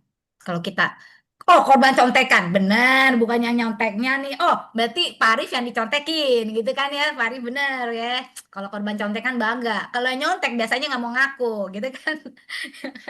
Kalau korban contekan artinya pinter, gitu. Nah, di sini Enneagram itu juga adalah contekan kita. Sehingga kita bisa ngelihat orang lain itu, kita bisa ngelihat lensa dia dan dengan melihat lensa dia. Maaf ya teman-teman, jangan keluar dari ruangan ini dalam tanda kutip bisa memanipulasi dia. Oke? Tapi jangan bilang saya ngomong ya teman-teman, ini adalah interpretasi saya sendiri. Tidak pernah disebutkan, tetapi itu adalah ya pendapat saya gitu kan, opini saya setelah belajar ya. Jadi bisa seperti itu. Nah, jadi dan pokoknya belajar Enneagram tuh seru banget. Makanya perlu waktunya lama banget gitu kan ya. Lama dalam arti gini, nanti dibagi-bagi lagi tuh teman-teman ya kan. Lihat teman-teman ada lihat garis hijaunya? Garis hijau itu membagi tiga disebut center of intelligence. Jadi ada orang yang ketika bertindak, berpikir dan berperasaan itu dia pakai body, mengandalkan body banget, ya kan? Akibatnya kalau dia kenapa-napa juga kenanya langsung ke body, ya kan? Ada orang yang heart banget, feeling banget, perasaan banget, dikit-dikit tuh feeling, jadi rada baper kan. Ada orang yang otak banget, logis banget, ya kan? Dari semua tipe ini akan terbagi-bagi seperti itu. Saya nggak jelasin ya teman-teman karena gile. Ntar kata kata Paris tuh sampai subuh. Bener sampai subuh teman-teman. Seru kalau ngomongin. Tapi jangan ya teman-teman kan besok mau malam mingguan gitu kan udah siap-siap. Jadi saya nggak tega, saya nggak tega. Karena ini kan bukannya yang paid gitu kan. Ketika kalau yang paid nanti kan berarti saya tega gitu kan ngedrill kalian. Oke. Nah, jadi apa sih yang bisa kita lihat dari Enneagram? Ya, apa yang bisa kita lihat? Nah, bentar. Aku mesti terjemahin sedikit dulu. Jadi, ini satu personality typing yang kita bisa reveal ya. Kita punya satu core motivation and fears. Kalau ada yang perlu terjemahan, kasih tahu saya ya, teman-teman ya. Jadi, inti motivasi kenapa sih? Jadi gini loh, teman-teman. Ini langsung saya pakai dunia asuransi aja ya. Rata-rata orang asuransi dimotivasi dengan apa? Duit dan jalan-jalan. Rata-rata oke, kebanyakan orang dimotivasi dengan duit jalan-jalan. Tapi believe it or not, nggak semua orang termotivasi dengan namanya duit dan jalan-jalan loh teman-teman. Am I right or not? Atau misalnya dimotivasi dengan duit versus jalan-jalan versus apa? Menurut kalian, apakah kalian semua termotivasi dengan uang? Maksudnya 100% ya? Oke lah, jangan duit deh. Kalau uang itu, saya juga termotivasi sama uang sih. Tetapi tidak selalu seperti itu, betul? Jadi ada motivasi utama, ada motivasi, ya bolehlah kalau dapat mah, kenapa sih nggak mungkin gua tolak, betul ya? Kalau uang kan nggak dapat nggak mungkin nolak dong, teman-teman. Nah, jadi kita tuh bisa ngelihat dan bisa memotivasi seseorang dengan melihat dari enneagramnya dia, ya. Nah, yang kedua, kita bisa ngelihat behavioral pattern, ya. Jadi pola perilakunya dia, kita bisa tahu. Seperti yang tadi kita lihat ya, yang si tipe 1, yang si perfeksionis. Kalau kita lihat, oh, jadi kalau kita pertama kali kenal mah nggak tahu, semua orang kan pakai pakai pakai topeng. Tapi lama-lama, oh, ini orang sih kalau kayak begini sih ini perfeksionis banget. Kelihatannya sih ini tipe ini nih, gitu kan ya. Kita udah bisa menebak-nebak, ya kan? Nah, jadi ini memberikan satu insight ya, sehingga kita tahu kekuatan dan kelemahan diri kita maupun orang tersebut dan bagaimana kita atau orang tersebut bereaksi di bawah stres. Ya, nah jadi kekuatan kelemahan kita dan juga ini sangat membantu banget untuk relationship dynamic. Ya, nanti apa gunanya Enneagram kita akan lihat juga ya. Nah, jadi bentar ya, kalau behavioral pattern tuh shape. Terus udah gitu bentar. Biasa nih, aku tipe yang kalau sudah kepepet waktu jadi agak seliweran, ya kan? Nanti aku diomelin digital sama orang lagi kalau kalau aku kebanyakan waktunya. Jadi kita juga bisa ngelihat kita punya paths to growth kita, ya. Bisa highlight area-area di mana kita bisa fokus personal development kita karena ada orang yang udah inherently, jadi secara dari sononya dia udah bagus di sisi sini. Kalau udah bagus di sisi sini ngapain lu fokus ngebenerin yang itu, gitu kan? Benerin yang sisi lain ya. Benerin dalam arti we're not someone that needs to be fixed, but we need to develop. We need to grow, right? It's not it doesn't mean that we're broken. It just mean that we want to grow, right? Jadi kita memilih untuk bertumbuh, bukan berarti kita itu rusak. right? Oke. Dan stress reactionsnya kita juga bisa lihat shadow self. Yang aku suka itu dari Enneagram, kita itu bisa lihat shadow self. Teman-teman pernah dengar istilah shadow work? Ada yang pernah dengar? Kalau udah pernah dengar, coba ketik SW gitu ya, SW ya, SW shadow work. Jadi shadow work atau shadow self kita itu adalah seperti blind spot kita loh teman-teman. Kita mau blind spot yang kita nggak bisa lihat. Ini aku lupa ketik di sini. Jadi sama kayak waktu kita nyetir mobil atau nyetir motor ya, naik motor. Apalagi mobil ya, paling berasa nih. Ada satu sisi di mana saya bisa lihat depan, saya bisa lihat samping, kiri, kanan, saya bisa lihat belakang. Tapi ada satu sudut yang saya punya blind spot dan saya harus hati-hati sekali. Karena itu sering nggak kelihatan. Sampai tuh udah ditabrak baru kelihatan. Atau udah nabrak baru kelihatan. Terutama waktu mau belok. Ada nggak teman-teman? Nah, benar ya kan? Jadi ya kan? Nah, jadi blind spot kita ini ya teman-teman, kita bisa lihat dari Enneagram. Ya. Nah, Uki. Apa sih gunanya Enneagram? Nah, ya, dalam lingkup kerja, Enneagram itu membantu kita memahami gaya leadership masing-masing orang, terutama gaya leadernya kita ya. Dan kita bisa ngeliat blind spot dan growth fokusnya dia. Jadi saya juga udah siapin satu materi untuk corporate training untuk leadership ya berdasarkan Enneagram.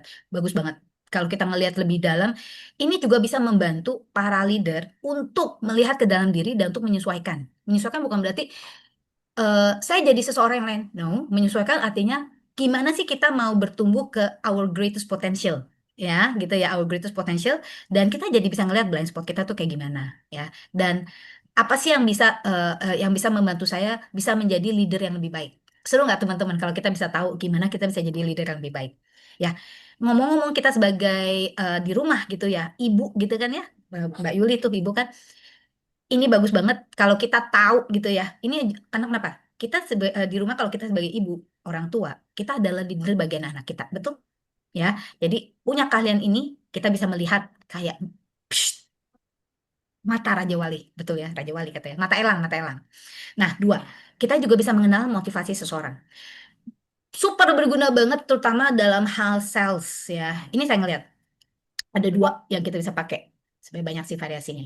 Nah, waktu saya training di salah satu training ya teman-teman, ternyata teman-teman, semua orang yang ikut di kelas itu adalah ya kan top sales eksekutif dari asuransi-asuransi terkenal di Singapura. Jadi waktu itu training saya di Singapura teman-teman. Ya, dan waktu lagi break ngobrol dong, namanya juga networking ya kan. Ya kan IQ coach harus menerapkan IQ-nya kita, betul gak teman-teman? Ngobrol, kenapa sih lu ikutan gitu kan ya? Kenapa sih lu ikutan ini? Mereka bilang, iya, jadi gue tuh bisa ngelihat ya kan dua hal ya. Satu, apalagi kalau misalnya kita membawahi orang-orang di bawah kita ya.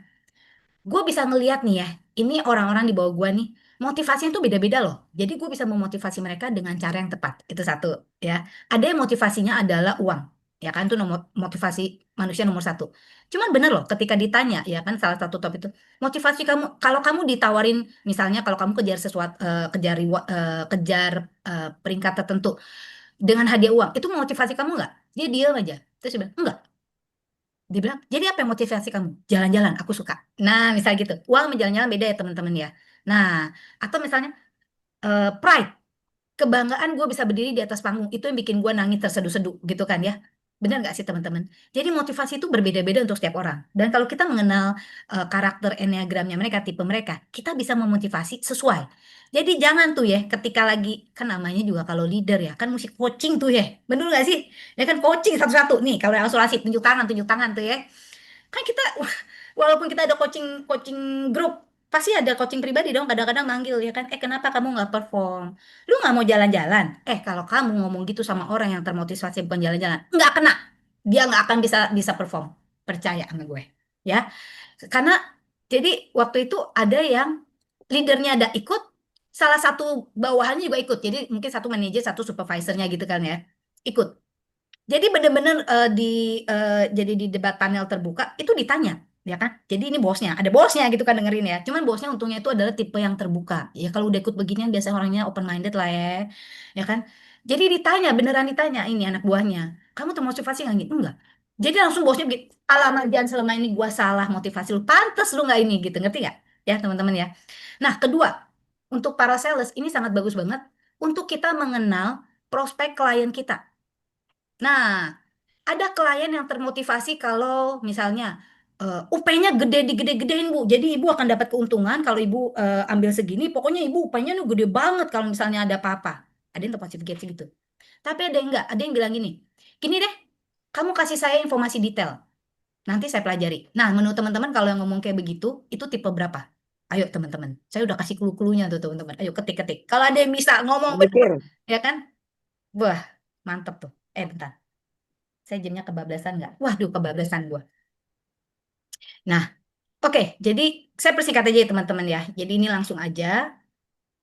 Jadi kita juga mengenal pain point dan motivasi nasabah atau prospek dan calon klien kita ya. Nah, sebenarnya seru kalau ngomong ini. Jadi bakalan lama kalau itu. Nah, dalam relationship ini kita bisa memahami apakah seseorang cocok untuk saya, terutama yang masih single ya. Jadi jangan sampai terharu biru sama yang namanya apa namanya love bombing, tapi kita kenal dulu karakter pasangan, karakter orang kita. Tapi kalau kita yang udah menikah, yang udah berkeluarga, ini juga bagus untuk kita mengenal sifat pasangan atau anak dan memotivasi mereka berdasarkan sifatnya. Ya, oke. Ini aku persingkat aja teman-teman karena ternyata takutnya kita nggak cukup waktu. Kalian screenshot aja ya kalau mau ya, ya kan? Jadi untuk diri sendiri kita bisa mengenal dan memahami kekuatan dan kelemahan karakter kita. Ya, semakin memahami diri dan melihat blind spot, sekali lagi blind spot dan growth fokusnya. Ya, udah ya. Next. Oke. Oke. Nah, ini apa sih yang men-trigger kita? Untuk setiap tipe itu yang men-triggernya itu beda-beda, teman-teman. Untuk performers ya, yang trigger kita adalah kita punya satu kebutuhan untuk needs to be right. Saya ingin jadi orang yang benar. Jadi reaksi kita, kalau kita enggak mendapatkan ini, biasanya tuh anger and control. Saya mau ngontrol atau saya jadi marah, frustasi. Nah ya, nah ini yang sebabnya teman-teman punya reaksi yang berbeda-beda. Betul? Untuk yang giver atau helper, which is tipe 2, kita punya kebutuhan mendalam kita dalam diri adalah we need to be needed. Saya ingin diperlukan dong. Reaksinya, kalau misalnya orang nggak deh, gue nggak enak ngerepotin lu gitu ya. Dia malah jadi merasa bersalah, guilt. Lah, gue yang nggak mau dibantu malah lu yang merasa bersalah gitu kan ya. Atau jadi overthinking. Aku nggak bisa bantu ini, aku bantu yang lain deh, sisi yang lain. Oke nggak, oke nggak? Nah, kenapa? Buat dia tuh kebahagiaan tersendiri untuk bisa nolong orang. Ya, oke. Nah, tipe tiga si achiever, ya kan? Needs to be succeed. Ya dong, namanya juga achiever. Reaksinya apa? Overwork dan fokusnya ke image, ya kan? Which is good di dalam beberapa hal. Screenshot aja teman-teman ya, karena saya ternyata nggak punya waktu untuk jelasin terlalu banyak ya. Oke, udah selesai screenshot. Next ya. Nah, untuk tipe keempat, romantic individualist. Kebutuhannya dia, kebutuhan mendasar apa teman-teman? Needs to be unique, ya kan? Karena dia individualis. Jadi reaksinya apa teman-teman? Kalau dia nggak unik, dia biasanya nggak terlalu ngomong. Nah, withdrawal. Envy-nya itu dalam hal begini. Dia bukan envy secara negatif, tetapi, gue mau lihat gimana caranya gue bisa jadi berbeda dari orang lain. Nah, gitu ya. Jadi itu sisi positifnya. Ya oke, kalau dia jatuh ke sisi negatifnya ya bisa jadi sirikan sama orang gitu ya. Kan setiap tipe punya plus minusnya. Untuk tipe 5, observers atau investigators, kebutuhan mereka adalah I need to be capable. Ya, ngomong-ngomong tadi yang minta data, minta semua detail itu biasa tipe 5, teman-teman ya. Karena dia perlu observe, dia perlu mempelajari, ya. Nah, reaksinya dia seperti kita lihat tadi, dia bisa jaga jarak. Nggak mau ngobrol dulu. Saya mau observe dulu apakah orang ini pantas dan layak jadi teman saya. Cuma biasa sekali dia udah jadi teman, ya, orang ini loyal. Kenapa? Ya, bukan karena dia loyalis, tapi karena dia apa? Susah punya temannya, teman-temannya. Terlalu observant gitu ya. Oke. Nah, tipe loyalis yang tadi si devil's advocate ya. Dia punya kebutuhan ada I need to be secure. Makanya dia risk adverser, dia nggak berani ambil resiko dan jadi Doraemon semua dia siapin gitu kan ya. Tolak angin, teh botol juga disiapin kali ya. Tisu, sanitizer semua pokoknya lengkap, payung walaupun nggak hujan, walaupun langit terang benerang gitu kan, because they need to be secure. Reaksinya adalah selalu ragu dan cemas. Nah ya teman-teman ya, tipe tadi udah di screenshot ya. Tipe 7 kalau perlu screenshot, kalau nggak perlu nggak apa-apa. Tipe 7 itu antusias, tapi kebutuhannya dia itu adalah avoid pain. Jadi reaksinya apa? escape. Artinya apa? Pengennya senang-senang, ya kan? Seru kalau acara yang happy-happy kayak acara AHI gini, ya kan? Kayaknya acara AHI perlu dimeriahkan sedikit deh. Oke. Oke, tipe 8 adalah the challenger. Wah, yang tadi saya bilang tuh, kalau masuk auranya aura raja. Ya kan? Ngelihat aja udah serem-serem gitu kan, sedep-sedep banget. Orang ini tipenya adalah needs to stay in control. Ya, jadi dia ini tipe yang, wah, dia ini benar-benar reserve diri banget. Nggak mungkin yang dia kebablasan diri. Apa sih kalau reserve lah kalau kita bahasa ininya. Reaksinya adalah konfrontasi. Artinya apa? Kalau gua nggak suka, gua konfront lu depan mata. Kalau tadi si 5, dia nggak suka juga dia diem, gitu kan? Karena dia cuma observe doang. Tapi kalau 8, berhadapan sama 8. Kalau nggak suka bisa gebrak meja. Nah, teman-teman ya. Tapi ada nggak sisi positif? Semua sifat ada sisi positif dan negatif dan ada sisi growth dan less growth ya. Si 9, tipe 9. Kebutuhan dia adalah inner peace. Maka gue bilang, punya teman nomor 9 itu adem, ya kan? Tapi kalau ada di keluarga, adem, teman-teman adem, ya kan? Tapi reaksinya, ya, numbing, avoidance. Jadi seringnya hindari konflik. Nah, positif atau negatif teman-teman? Kadang positif tapi ada negatif ya, right? Oke, screenshot ya teman-teman, screenshot. Aduh gila, ini slide gue nggak selesai dah. Anyway, white matters, oke? Aku cepet aja, karena kita tidak bisa mengubah apa yang kita tidak kenali. Nah, ini apa bedanya? Sekarang kita nyambungin sama si EQ ya, understanding emotional intelligence. Kalau Enneagram itu membantu kita mengenal pattern, mengenal pola. EQ itu membantu kita mengubah respons. Nah, teman-teman, jadi dua-duanya punya tools yang berbeda, teman-teman ya. Jadi kalau emotional intelligence itu enhancing gitu, apa ya, enhancing, memperkuat relationship kita, inter and intrapersonal relationship, ya kan? Nah, jadi dengan kita mengerti diri kita sendiri ya dan mengerti diri orang lain, kita semakin apa? IQ kita semakin meningkat dong, ya. Jadi kalau emotional intelligence itu kemampuan untuk mengenali, mengerti, dan mengatur emosi kita sendiri, juga mengenali dan mempengaruhi emosi orang lain. Komponen EQ, cepat aja ya. Self-awareness, self-regulations, empathy, social skill, and motivation.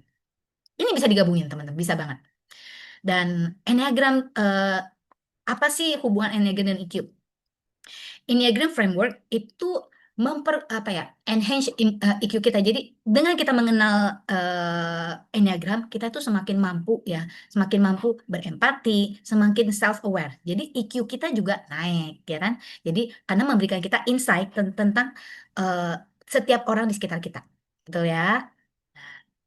Jadi kita itu seperti punya satu bridge, jembatan. Instead of autopilot reaktif, jadi kita reaktif ya kan, bereaksi sesuai karakter kita. Wah, kita kadang bagus, kadang jelek ya teman-teman, tergantung udah growth atau enggak ya kan. Tapi kita sekarang memilih untuk conscious response. Kita merespons dengan sadar ya, karena kita punya EQ. Ya. Oke, Pak Arif, apakah aku masih punya waktu untuk praktek atau kalau enggak aku skip prakteknya? Tergantung audiens bagaimana. Ya, jadi karena besok malam minggu teman-teman, saya mengerti teman-teman mau tidur lebih cepat. Ada yang mau lari pagi, termasuk saya. Atau ada yang mau lanjut? Oke, yang mau lanjut klik 1, yang kok sudah capek, klik 0. Ya, saya nggak ngerti. Saya itu. Tenang, saya nggak baca nama. Saya nggak baca nama. Oh, 1, aduh, menghibur sekali Oke, teman-teman. semua minta 1 nih. Lanjut. Ya udah, ini sebenarnya saya udah buru-buru dari tadi, aduh teman-teman. Sorry ya, karena waktu tidak terlalu banyak. Ternyata saya terlalu talkative ya teman-teman ya. Jadi saya pikir 45 menit saya cukup, ternyata nggak cukup ya. Betul ya. Anyway, yuk. Oke. Jadi aku cuma bisa perkenalin 1 tools, karena kalau nggak saya dijitak sama panitia. Oke, step 1. Oke, jadi ini udah menggabungkan ya. Tadi kira-kira teman-teman kira-kira udah bisa tahu lah. Gua kayaknya cenderung kemari. Sekali lagi, sebenarnya kita harus ikut tesnya untuk bisa melihat dengan jelas, gitu ya. Ada simple test, ada yang kompleks test. Saya sih benar-benar menyarankan kalau mau tahu aslinya kita harus ikut yang kompleks tesnya ya. Bisa hubungi saya nanti. Tapi ada juga simple testnya. But anyway, kira-kira pasti teman-teman udah punya gambaran. Kayaknya gue cenderung ke sini gitu ya. Bisa salah loh. Gue aja salah. Gitu. Aku aja salah mengira diri sendiri pertama kali. Cuma ternyata nggak salah-salah banget. Yang saya tebak itu ada di dalam 3 utama saya. Tapi bukan nomor 1. Yang nomor 1 ini benar-benar mind blowing buat saya, gitu kan. Tapi saya jadi kenal diri saya sendiri lebih. setelah itu. Anyway, oke, so inner pause tool steps-nya kita ya. Step number 1, ya, kita identifikasi emosi kita. Anyway, without you knowing Enneagram, you can actually practice this ya. Jadi ini bukan untuk Enneagram, but this is for your emotional intelligence ya. Jadi setelah kita tahu nih, iya ya, gue kalau di dalam situasi tertentu trigger, kalian tahu trigger ya teman-teman ya. Kita tuh jadi oke, kalau kita gabungin dengan terapi, trigger adalah apapun yang di dalam diri kita yang belum dalam tanda kutip tersembuhkan. Ya, karena saya ngerasain sendiri teman-teman. Trigger yang sama kalau saya udah terapi itu nggak akan men-trigger saya lagi di masa depan, ya. Tapi Enneagram melihatnya bukan triggernya, ya. Jadi itu beda, ya. Jadi dunianya bukan dunia terapi. Kita pakai topiknya ini adalah topik EQ. Topik EQ kita adalah kalau saya lagi bereaksi. Nah, kalau saya lagi bereaksi terhadap satu situasi, which is marah, kayak senang, sedih, kecewa, nangis, apapun. Wah, kalau mau lihat, kalau saya kasih diagram emosi itu banyak banget teman-teman. Super banyak. Saya aja sampai sekarang belum selesai kuasain. Ya, kalau kita lagi bereaksi seperti itu, apa yang kita lakukan? Nah, itu kuncinya ya. Kalau di Enneagram kita tahu kalau kita marah kita bisa begini, begini, begini, begini, begini. Enneagram bisa ngeliat seperti itu. Ya, jadi dunia emosi, dunia mentalnya manusia itu super kompleks ya. Tapi itu justru yang menarik untuk saya. Jadi step pertama adalah kita identifikasi emosi kita. Apa namanya? Coba teman-teman, aku kepingin teman-teman, ini baru pra ya, belum nih. Habis ini baru aku setel lagunya. Tenang, saya kasih tahu stepnya dulu. Pilih salah satu emosi ya yang teman-teman belum lamain deh. Coba ingat-ingat seminggu ini. Ada nggak emosi yang teman-teman sesali? Atau emosi yang teman-teman pertanyakan? Misalnya, anak bandel banget gitu kan. Terus, "Wah, apa sih lu?" Langsung dipukul kayak begitu. Terus abis itu kita kan mikir, namanya kita juga mindful. Oh, iya. Kenapa gua gitu ya? Ya kan? Ya sesuatu yang teman-teman ingin merubah menjadi lebih baik. Coba teman-teman pilih. Boleh apa juga boleh, mau yang seminggu ini, mau yang di masa lalu, penyesalan di masa lalu, boleh. Ya, semakin kita mindful terhadap reaksi kita, semakin kita mampu merubahnya. Betul? Ya. Jadi self knowledge, self awareness is the first step to recovery. Oke? Step 2, ya. Kita pause. Kalau kita punya emosi, kita pause dulu. Pause and reflect. Apa kebutuhan atau ketakutan mendalam yang mempengaruhi emosi itu? Oke, tadi teman-teman pada screenshot nggak sih? Ya kan? Ya kan? Kan screenshot tuh. Ada orang yang kebutuhannya adalah diakui. Ya, kebutuhannya adalah saya perlu untuk diperlukan. Jadi kalau misalnya nih ada orang yang menolak bantuan saya tuh kayak sedih banget rasanya. So you know, ya kan? Saya sedih karena dia menolak bantuan saya, misalnya. Saya sedih karena saya merasa tidak dibutuhkan lagi. Saya sedih karena ya titik-titik lu isi sendiri aja gitu ya. Atau saya marah karena apa? Loh ini sebenarnya hal kecil kenapa saya marah? Saya marah kenapa? Karena saya mau perfection, karena saya mau semuanya perfect ya. Jadi kita kenalin dulu. Saya marah karena menurut saya orang ini nggak benar. Atau saya marah karena saya nggak bisa ngontrol keadaan. Oke, that's step 2. Teman-teman mulai ngerti nggak nih teman-teman? Mulai ngerti nggak nih teman-teman? Kalau nggak ngerti tanya ya, gila lu diem banget sih. Kalau diem banget aku nggak tahu. Ngomong-ngomong kalau ini offline ya, ini udah tak semprot-semprotin gitu. Saya bawa pisau air gitu. Jadinya pada bangun gitu kan ya. At least saya bisa ngeliat tuh mukanya lagi bengong. Atau lagi, oh ya. Kan kita bisa ngeliat sifat orang ya. Nomor 3, ini yang paling penting teman-teman. Kita bisa memilih. Jadi setelah kita merefleksikan ya, mindful. Jadi mindful reaction. Sekarang kita ngomong, misalkan ada mindful eating gitu ya. Ada mindful walking ya kan. Ini kali ini mindful reaction ya. Ngomongin istilah saya, bagus juga ya. Kita pakai yuk. Mindful reaction, boleh juga. Anyway, kita memilih respons yang lebih baik. Mindful respon aja lah ya, jangan reaction. Jadi kita pilih dulu nih, oke, sekarang gue tahu deh, ternyata gue tuh marah karena ini, gitu kan ya. Tapi sebenarnya nggak bener juga ya gue marah kayak gini sama anak umur 5 tahun, misalnya, gitu ya. Atau nggak bener juga ya, gue meledak-ledak sama anak buah gue, dia sampai bengong dan dia nggak ngerti kenapa gue marahin. Apa reaksi kita yang lebih baik dalam hal ini? Misalnya, mungkin next time kita jangan langsung marah meledak-ledak tanpa orang itu tahu kenapa dimarahin. Next time kita oke, duduk. Saya jelaskan kenapa saya tidak suka, misalnya. Betul? Jadi kalau orang mengerti kenapa dia dimarahin, kan at least dia bisa memperbaiki diri lebih baik. Setuju nggak teman-teman? Ya, itu misalnya kalau yang marah ya. Kalau yang sedih, oke. Saya punya respon lebih baik seperti ini. Nggak semua orang Kalau dia menolak bantuan saya, artinya dia membenci saya atau dia nggak suka saya atau saya nggak diperlukan. It just mean that they want to be independent. Ya, consciously we choose that. Oke? Nah, kalau ada teman-teman yang susah di step 3, silakan ketik, ya kan? Silakan ketik. Dan kita bisa tanya sama-sama di chat, gue reaksinya kayak begini nih.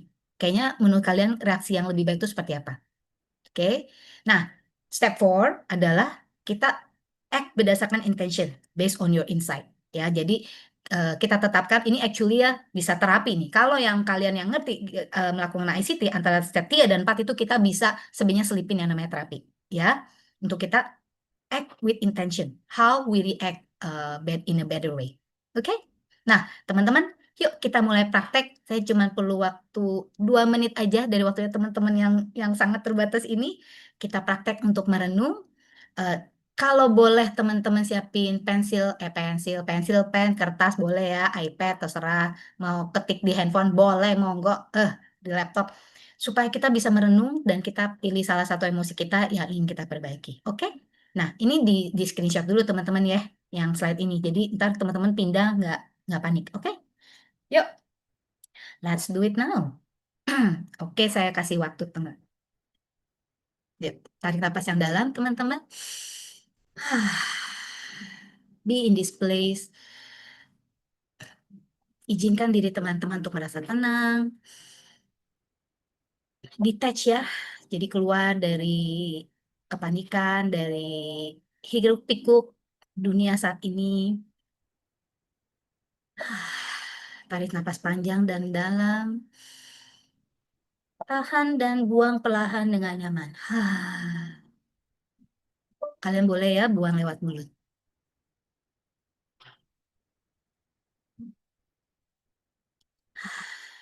Nah sekarang silakan teman-teman pilih ya. Boleh mata terbuka, boleh mata tertutup, boleh melongo gitu kan ya. Satu emosi, satu kenangan. Di mana teman-teman ingin sekali bereaksi berbeda. Entah itu sesuatu di masa lalu, entah itu dari hal yang baru terjadi, terserah. Ya, lalu kalian pikirin, lalu coba analisa dan lihat ke dalam diri teman-teman. Kenapa saya bereaksi seperti ini? Apa kebutuhan mendalam saya atau ketakutan saya yang tersembunyi dari reaksi ini? Berikan waktu kepada teman-teman, pada diri sendiri, untuk berbicara dan berdialog dengan your inner self, dengan diri terdalam teman-teman.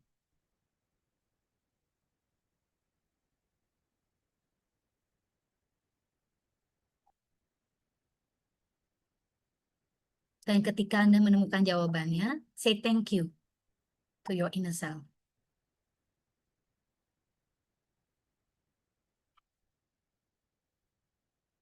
Berdialoglah lebih dalam dan tanyakan kepada our higher self, jiwa kita yang lebih tinggi ini. Bagaimana kita bisa bereaksi secara lebih baik dan lebih bijak dalam situasi yang mirip di masa depan?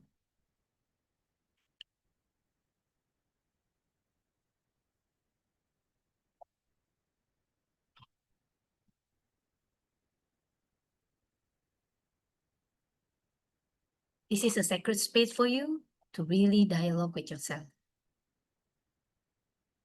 Ini adalah tempat yang aman untuk teman-teman masing-masing berdialog dengan diri sendiri. Lakukan.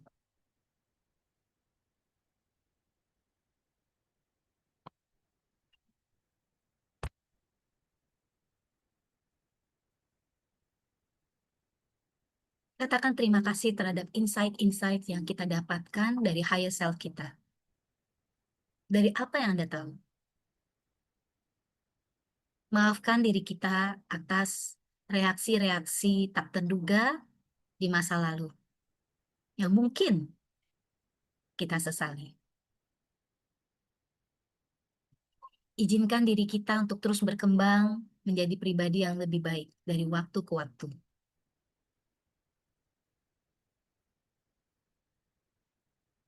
Peluk diri Anda, peluk your higher self, like you're talking to your brother, sister.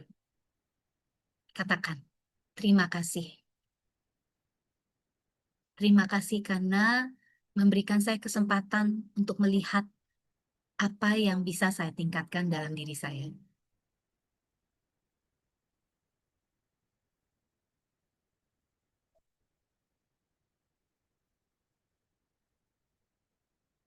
Oke. Dan bila Anda sudah siap, tarik nafas panjang dan dalam. Peluk diri Anda sendiri dan katakan, you're safe, it's alright. All is well. All is well. All is well. Peluk diri Anda, tepuk-tepuk dan katakan, semuanya baik. Semuanya akan baik-baik saja. Semuanya akan baik-baik saja. Oke. Dan sekarang tarik nafas sekali lagi panjang dan dalam. Letakkan kedua tangan kita di atas dada. Dan katakan, saya siap menjadi versi diri saya yang lebih baik. Saya siap menjadi versi saya yang lebih baik. If your inner self still there, kalau higher self kamu masih ada di sana, katakan padanya, yuk bantu saya untuk menjadi, sebutkan nama Anda, seseorang yang lebih baik. Arif yang lebih baik, Yeno yang lebih baik, Tony yang lebih baik, Faye yang lebih baik, Wirda yang lebih baik. Katakan, bantu saya. All is well.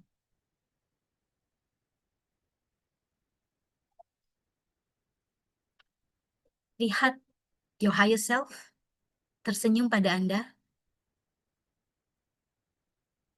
Pegang tangannya, kedua tangannya.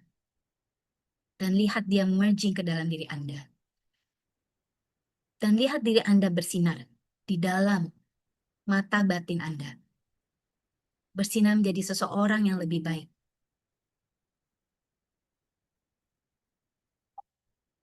Tarik napas panjang dan dalam. Dan ketika Anda siap, pelan-pelan, perlahan, buka mata Anda.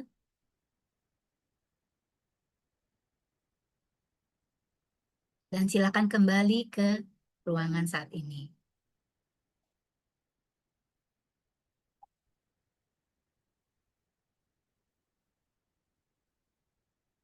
Oke. Ini lagu saya nggak berganti, teman-teman. Oke, welcome back teman-teman. Gimana rasanya? Ayo, aku kepengen tahu dong. Moga-moga suara saya kedengerannya teman-teman. So, how does it feels teman-teman? Does it feels good? Ya, walaupun teman-teman nggak ada emosi yang mau diperbaiki, tapi actually talking to your inner self, talking to your higher self is very very good practice. Ya, it's a very very good practice. Usually, biasanya kita akan merasa ada yang moving. Wah, ya kan apalagi tadi ada sinar-sinar ilahi ya kan. Kalau ada waktunya lebih banyak, aku kasih yang lebih dah ya. Oke teman-teman. Nah sekarang let's continue this journey with me ya kan. Aku kepingin tahu dong di kolom chat teman-teman, seru nggak sih kita pembelajaran kita malam ini? Tolong dong diketik kalau seru-seru, kalau kurang-kurang gitu kan ya, tolong dikasih tahu ya kan, Be. Aduh, makasih banget nih. Seru banget. Aduh, thank you banget. Aduh, senengnya. Thank you semuanya. Nah, ini apa tuh 1 2 3 4 5 6 7 8 9. Bus. Oke, kayaknya kode buntut Parif. Oke teman-teman, jadi jangan berhenti sampai di sini. If you want to continue the journey with me, aku invite kalian, mengundang kalian ya. Bentar mana nih ya. Jadi pause before you react, ya kan? Ini emotional reset. Kalau tadi ini berapa lama nih? Kayaknya gue 1 jam lebih. Gila lebih. Bakalan digitak habis, ya kan? Oke. Kalau ini adalah pembelajaran seru, ya aku invite teman-teman, tenang, ya kan? Bisa gratis. Nah, ada syarat dan ketentuan berlaku. Gimana sih caranya memahami kebiasaan emosionalmu, ya kan, tipe Enneagram, dan bagaimana merespon dari diri Anda yang terbaik, bukan dari trigger Anda. Jadi, lebih dalam, lebih deep, plus kita akan melakukan yang namanya simple test, sehingga teman-teman bisa lebih tahu, benar-benar lebih yakin nih, ternyata gue memang kecenderungannya di sini nih, gitu kan ya. Nah, jadi acaranya itu tanggal 9 Agustus, khusus buat grup ini, untuk saat ini. Ya, jadi aku tadi cuma mikirnya gini doang sih, abis ini ngapain ya? Abis itu terus teman-teman pulang terus nggak bisa praktek dong, ya kan? Saya kepingin belikan sesuatu yang lebih. Nah, kalau teman-teman tertarik untuk mendalami, bukan mendalami doang, mengenal diri kalian lebih dalam dan juga untuk mengenal lingkungan kita, gitu kan ya, orang-orang di sekitar kita, bos, kolik, bawahan, atasan, pasangan, calon pasangan, ya kan? Dan semua-muanya, gitu kan ya? Nah, coba kita join dulu. Salah nih, gue terbalik. Eh, Oke. Oh, sorry. Oke, sorry. Benar. Teman-teman bisa eh, scan QR code ini, join ke Telegram group ya. So, untuk yang tadi itu actually 249.000 ya. Tetapi, nah ini, kalau teman-teman berbaik hati memberikan feedback kepada saya ya, jadi join ke Telegram group, di situ udah ada petunjuknya dan kasih feedback untuk siapapun yang kasih feedback, nggak ada apa, nggak ada bak bu bebo ya kan, langsung ya kan, diskon 50.000 untuk 3 feedback terbaik, apalagi kalau feedbacknya pakai video ya teman-teman ya kan, langsung. Nah, bentar, 3 feedback terbaik tadi apa ya? Oh, gratis ikut acara kelasnya teman-teman. Seru kan teman-teman? Kalau seru, ye, bilang ye dong. Kalau tertarik bilang satu. Mana telegramnya? Ini teman-teman. Screenshot. Oke. Aku kasih di chat ya, di chat untuk join telegramnya. Bentar teman-teman. Bentar. Ya kan, kasih feedback aja udah diskon. Kasih feedback udah diskon. Terus udah gitu kalau feedbacknya terbaik, bukan diskon lagi tuh teman-teman. Mana sih ini? Bentar ya. Oke, form feedback. Aku copy dulu. Sebentar. Ben- Oke, boleh ya teman-teman. Jadi aku kepingin feedback teman-teman nih, karena jujurnya nih baru bikin materi yang di untuk Indonesia baru kali ini lagi. Ya, nah itu ya teman-teman ya. Oke, tolong kasih feedbacknya. Mau teks boleh ya. Video boleh. Pokoknya yang terbaik gitu feedbacknya. Itu juga apa yang dibahas di feedback aku udah kasih gitu ya. Nah, bentar. Lah, saya balik dulu ke materi saya. Maaf, kayaknya tadinya saya mau bikin kayak begini teman-teman. Siapa yang bisa menebak saya punya eh, tipe saya itu juga saya gratisin. Tapi nebaknya cuma sekali ya teman-teman. Dan nggak boleh di grup. Kalau di grup disebutnya 1, 2, 3, 4, 5, 6, 7, 8, 9. Entar ketebak pasti kan. Yang Japri yang bisa tebak tipe saya kasih gratis ya kan. Karena hampir pasti nggak ketebak, gitu kan ya. Kan kita ada shadow self-nya. Oke, gym practitioner boleh. Bentar nih teman-teman. Oke, ini join Telegram group. Kalau teman-teman mau kontak saya pribadi, kita ke away. Bentar. Ini dulu deh, kita ke away-nya nggak usah ya, kita latihan dulu. Ya, misalnya nih, oke kalian bisa kontak saya di WA, WA doang ya teman-teman ya, di WA aja. Kalau aku jujur ini WA bukan WA pribadi saya, jadi kadang-kadang balasnya agak lama. Mohon dimaafkan, tapi pasti saya baca dan balas. Tinggal kasih tau aja ini dari siapa. Ini WA saya ya, bisa di screenshot juga atau kasih nomornya. Kalau kalian mengundang saya untuk speaking engagement, free, tenang aja free, ya kan? Boleh banget, ya kan? Company training karena memang kita udah ada materinya, duluan kita udah praktek banyak ya, karena saya juga coach gitu ya di Asia. Community training, silakan, nggak apa-apa. Tenang ya, kalau untuk awal gratis ya kan. Emotional healing consultation, tapi kayaknya itu udah banyak deh di sini ya. But ya, biasanya saya juga ini ya. Oke, thank you teman-teman. Wah gila, ini vibe-nya oke banget nih. Gue suka banget nih vibe-nya lo orang. Bentar. Aduh, ini bocoran. Maaf. Itu bocoran nanti. Jangan dilihat. Hapus dari ingatan. Hapus. Saya notice dulu ya, biar kehapus semuanya yang tadi ya. Oke, teman-teman.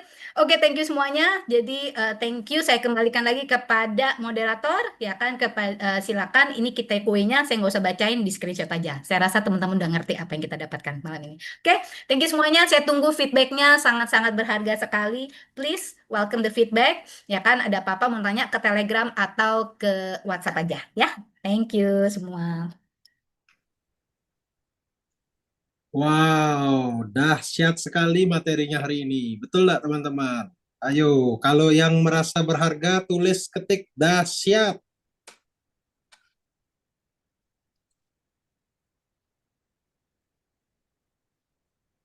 Yes, betul. Dahsyat banget nih. Ini ilmu baru nih. Oke, thank you lagi sekali untuk Ibu Helen atas materi yang luar biasa. Semoga setiap minggu bisa ngisi juga ya, Bu. Wani piro, Pak? Oke, baik Bapak Ibu, sekarang saya minta untuk on cam karena kita akan foto bersama. Silakan di on cam dulu kameranya. Saya hitung sampai 5, 1, 2, 3, 4, 5. Oke, kita start foto ya. Smile. Oke, layar kedua, sebentar. Layar kedua. 1, 2, 3, smile. Oke.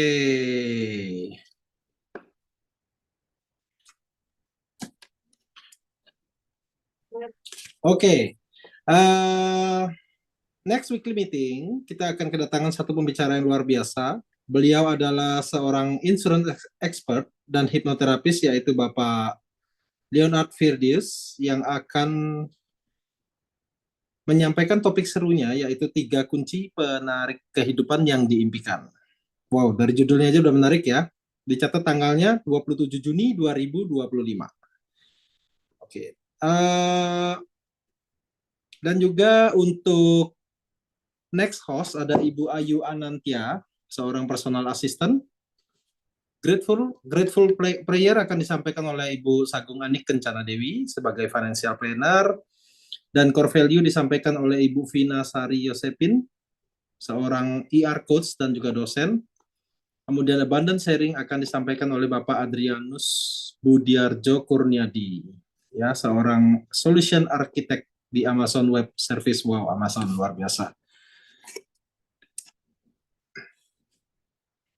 Nah, sekalian saya mau tanya dengan teman-teman, seandainya untuk materi seperti tadi, menurut teman-teman berapa investasi yang kita layak keluarkan? Apakah 200.000, 300.000, atau bahkan 500.000? Sebagaimana hukum energi yang selalu bergerak dan bertukar bentuk dan tempat, maka silahkan teman-teman yang tergerak melakukan mind investment seharga dengan komitmen yang akan teman-teman curahkan dan untuk mempraktekkan semua hal baik yang telah teman-teman dapatkan. Mind investment ini akan kami kelola untuk menghadirkan pembelajaran terbaik dari mentor-mentor terbaik di bidangnya. Oke, selepas acara ini, saya ingin teman-teman untuk menulis satu hal berharga yang Anda pelajari pada malam hari ini. Saya pribadi sih yang paling mengena adalah memahami diri atau self-awareness adalah langkah awal yang penting untuk membangun emotional intelligence secara efektif. Oke, tadi kita sudah buka dengan doa, maka sekarang kita akan tutup kembali dengan doa.